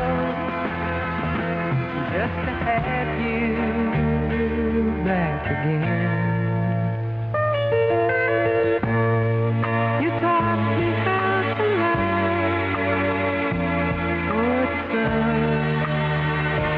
what it's love. You never said too much, but still you showed the way. And I knew from watching you, nobody else could ever know the part of me that can't let go. And I would give anything I own, give up my life, my heart, my home.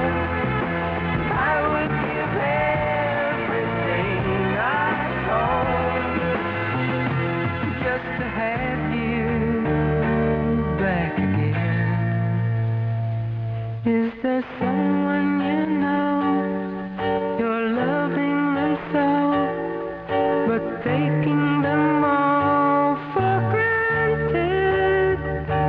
You may lose them one day, someone takes them away, and they don't hear the words you long to say. I would give anything I own, give up my life, my heart, my home. I would give everything I own just to have you back again, just to touch you once again.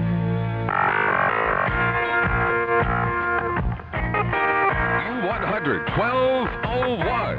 With your brother Bob at WYOO, AM FM Stereo, Richfield. We got Neil Sedaka and Bad Blood. But it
baby this afternoon. After all your husband's away, and we can play, can't we? I'm not exactly the milkman, but I can deliver the goods. Barry Manilow.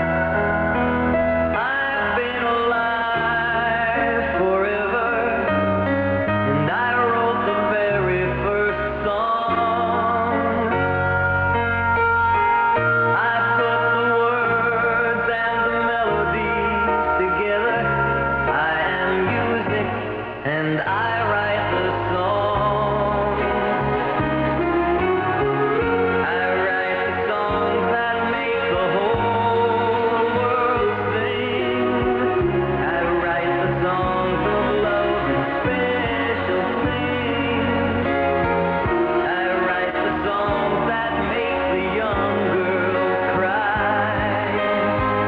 I write the songs, I write the songs.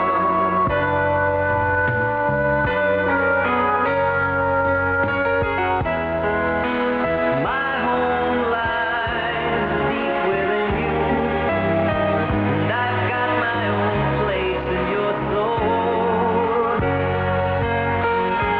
Now when I look out through your eyes, I'm young again, even though I'm very old. I write the songs that make the whole world sing. I write the songs of love and special things. I write the songs that make the young girls cry.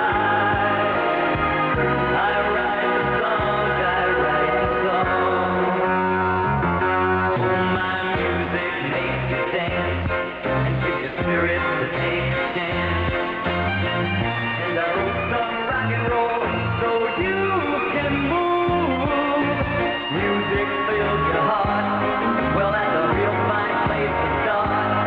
It's from me, it's for you, it's from you, it's for me, it's the world.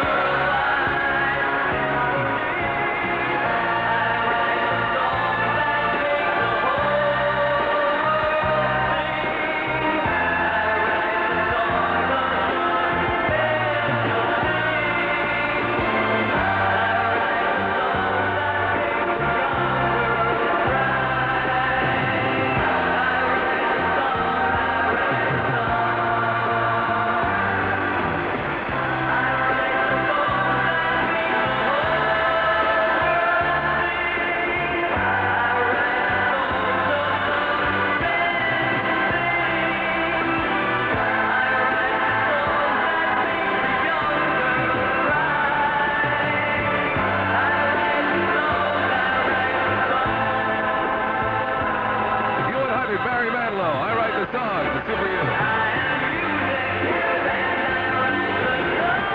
That's when they're trying to get the feeling again, LP. 1206. I'm Brother Bob with a little movie music from Paul McCartney and Wings. When you were young and your heart was an open book,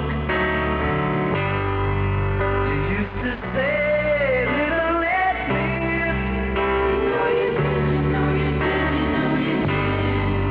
But if this ever-changing world in which we're living makes you give in and cry,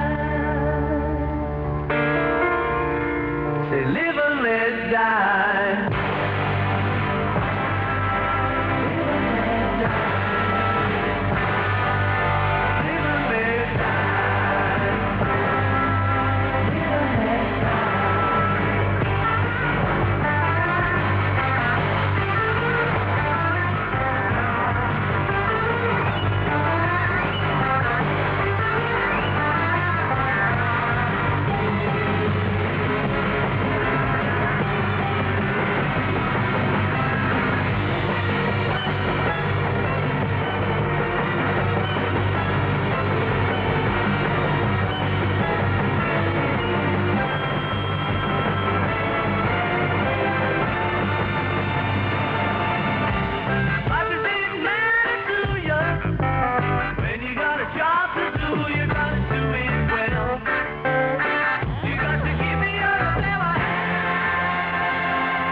minutes. Seems like it's far out. 12:13 with your brother Bob. Seeing the Seals weather. Clear to partly cloudy and cold too tomorrow, brothers and sisters. With a high today 14, low tonight 3. That means you must snuggle up tonight. That is an order. 11 degrees. It's Super U and out there. I used to be a rolling stone, you know. If the chords were right, I'd leave to find an answer on the road. I used to be a heart beating for someone, but the times have changed. The less I say, the more my work gets done. 'Cause I live and breathe in Philadelphia freedom. From the day that I was born, I waved the flag. Philadelphia freedom took me knee-high to a man. Yeah, give me a piece of my daddy never had.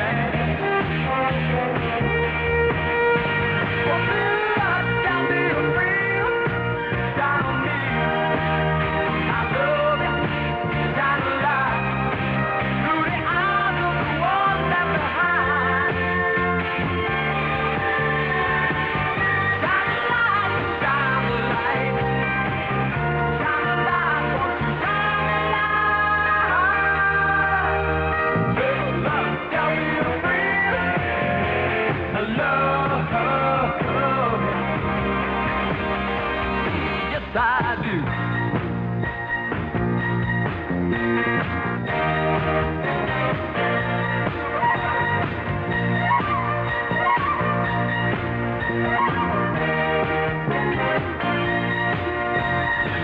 If you can't live your life alone, some people choose the city, choose some others, choose a good old family home. Choose a good old family home. I like living easy with our family tight. Till the whip-on-wheel of freedom sat me right between the eyes. 'Cause I live and breathe in Philadelphia freedom.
the Bob with the instant rip is as close as your phone at 452-3333. If you're call number 19, you're going to win an incredible I Write the Song LP. Actually, it's called Trying to Get the Feeling Again from Barry Manilow, but it has I Write the Song in it.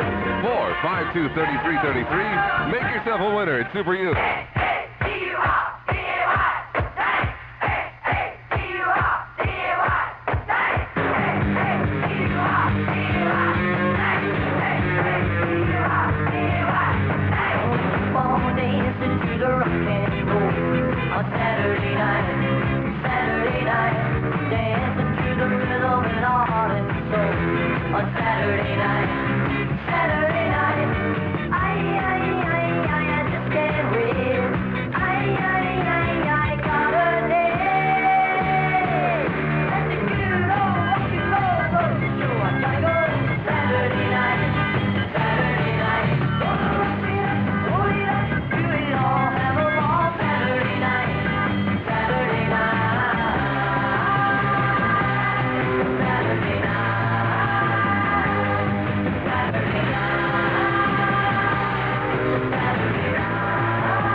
You'll never guess.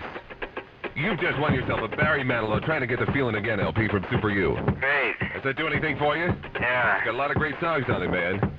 Who is this? Kevin Flickinger. Kevin, where are you calling from? Cottage Grove.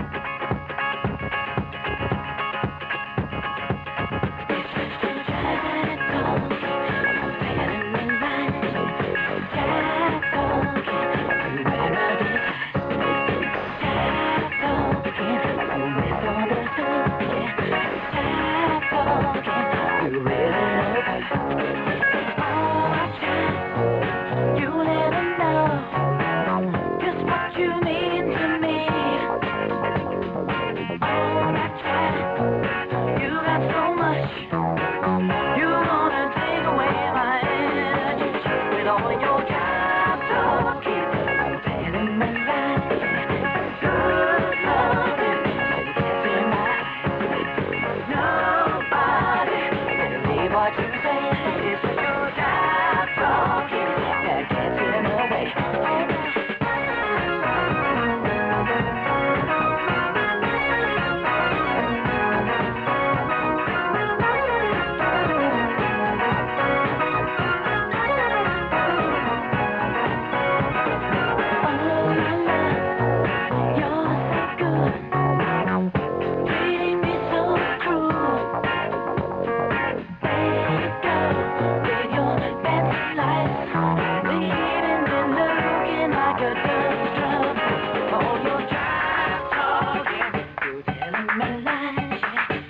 with a little preview, an advanced taste of our America weekend. The Horse with No Name at 12:24 for Super U. On the first part of the journey, I was looking at all the lights.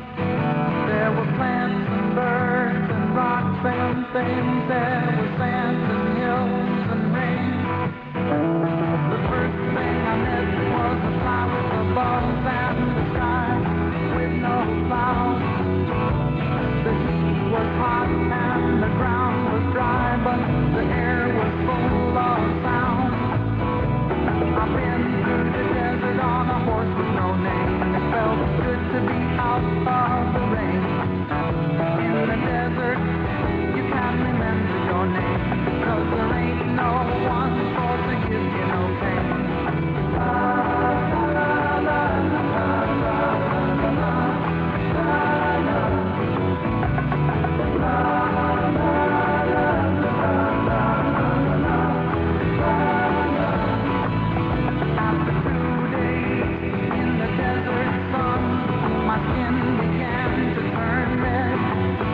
After 3 days in the desert fun, I was looking at a riverbed. And the story is told of a river that flowed, made me sad to think it was dead. You see, I've been through the desert on a horse with no name. It felt good to be out of the rain. In the desert, you can't remember your name, 'cause there ain't no one for to give you no pain.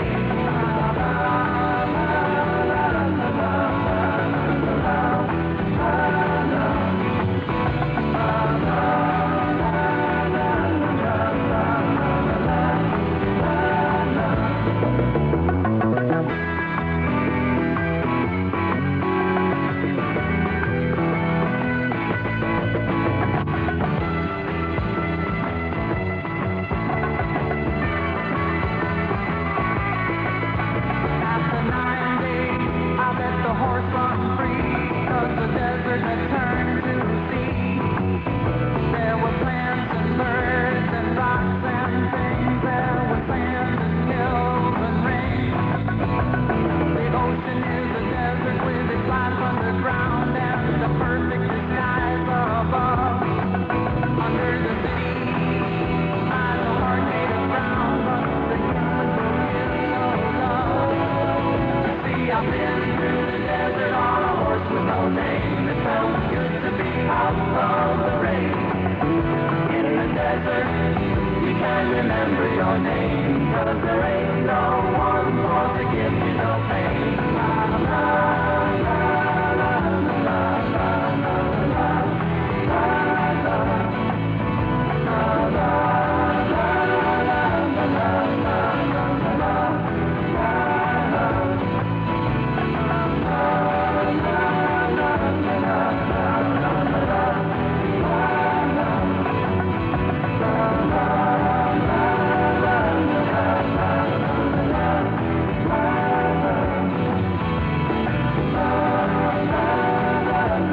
U100 with an America weekend with plays to give away some America's greatest hits LPs all weekend long, starting at 5 on Friday. I'll see a deep flash, Jamaican honey so sweet. Now my Lexington, drop 47 Street. Oh, she's a big girl, she's standing 6'3". Turning 3/4 in the bed, saying, I like you, what you want with me, why can't world?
our Frank Zappa turkey trot out of the way. Our next incredible super concert features this group right here. They've been a long time in coming back. We're going to be out there welcoming Black Oak, Arkansas.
U100, Jim Danny.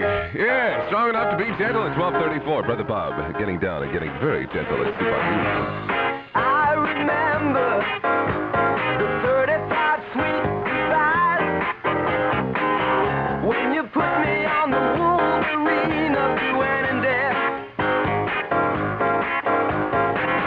It was still September when your daddy was quite surprised to find you with the working girls in the county jail. I was smoking with the boys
Saying the Steel's weather, just got a brand new forecast in. It says it's going to be cloudy through tomorrow. High today 20.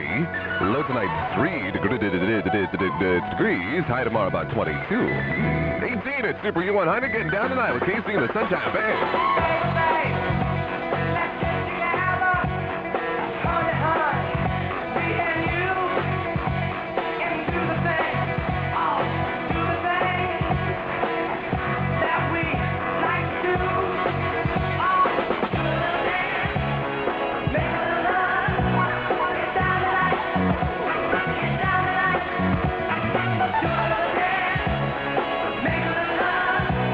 Get down tonight.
boy is Sharp of Pat McKay at 1 o'clock this afternoon. He's got 100% music for you all afternoon long. And Insta Rips right up his kazoo. Hey, listen, man, I got an Insta Rip coming out my ears right now.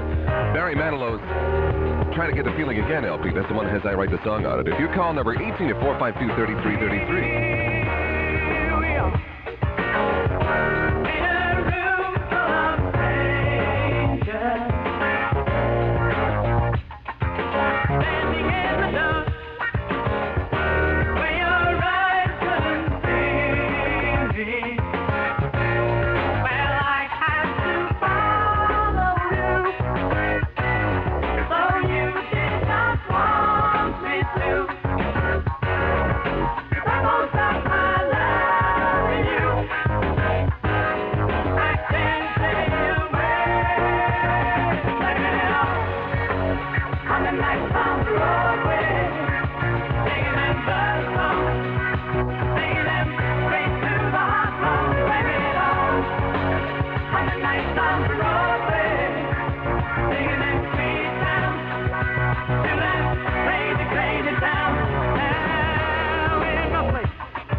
Giving away the kitchen sink again. Oh, I'm clearing out my album library this afternoon. Let's find out who this winner is.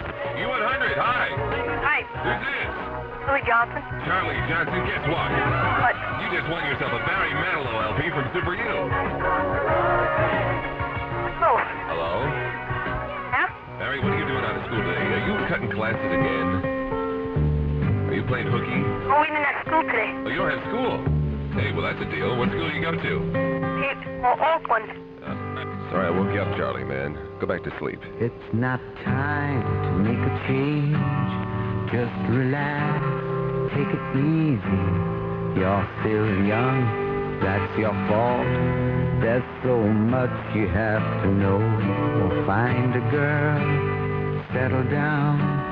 If you want, you can marry. Look at me, I am old, but I'm happy. I was once like you are now, and I know that it's not easy to be calm when you found something going on. But take your time, think a lot, why think of everything you've got, for you will still be here tomorrow. that your dreams may not.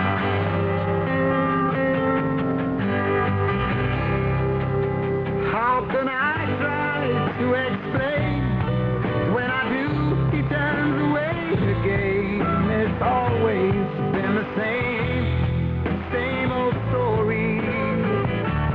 From the moment I could talk, I was ordered to listen. Now there's a way, and I know that I have to go away. I know I have to go.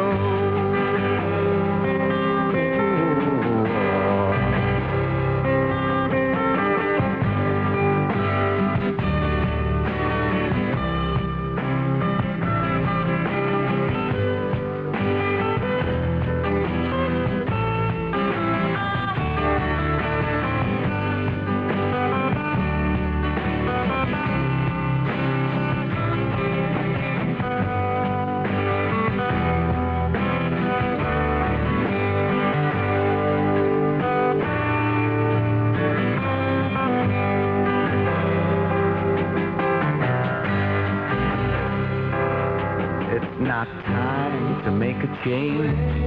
Just sit down, take it slowly. You're still young, that's your fault. There's so much you have to go through. Find a girl, settle down. If you want, you can marry. Look at me, I am old, but I'm happy.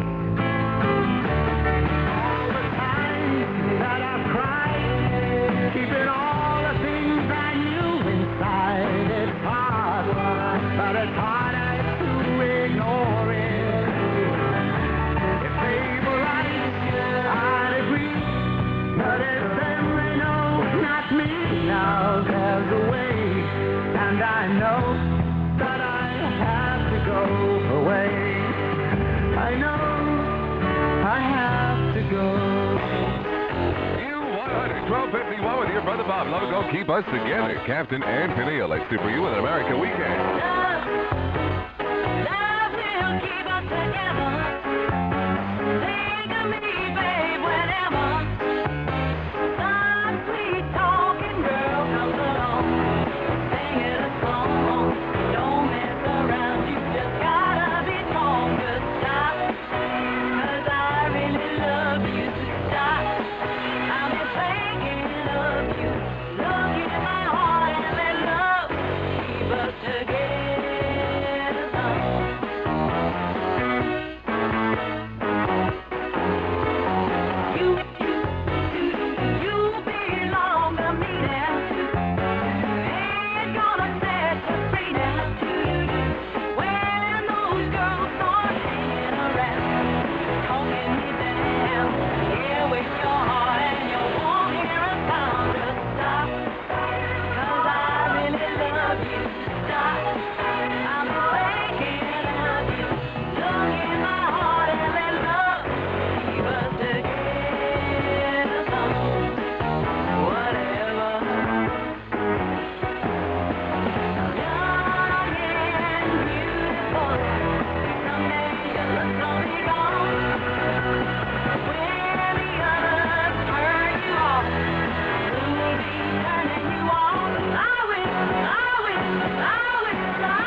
turns you on half as much as it does me. Super U, the Electric Light Orchestra. Evil woman. Hey, woman, you got the blues, 'cause you ain't got no one else to use. There's an open road that leads nowhere, so just make some miles between you and there. Hi, woman, cry and pain, but you ain't got nobody else to blame. Evil woman, evil woman, evil woman, evil woman. Rode in from another town, some goes to home to settle down, but a fool and his money go separate ways. You found that blue line in the day. Woman, what you gonna do? You destroyed all the virtues that the Lord gave you. So good that you're feeling pain, that you better get your face on board the very next train. Evil woman, evil woman, evil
Summer, U100 WYOO, AM/FM stereo Whitfield, 1 p.m. And the moment you've all been waiting for.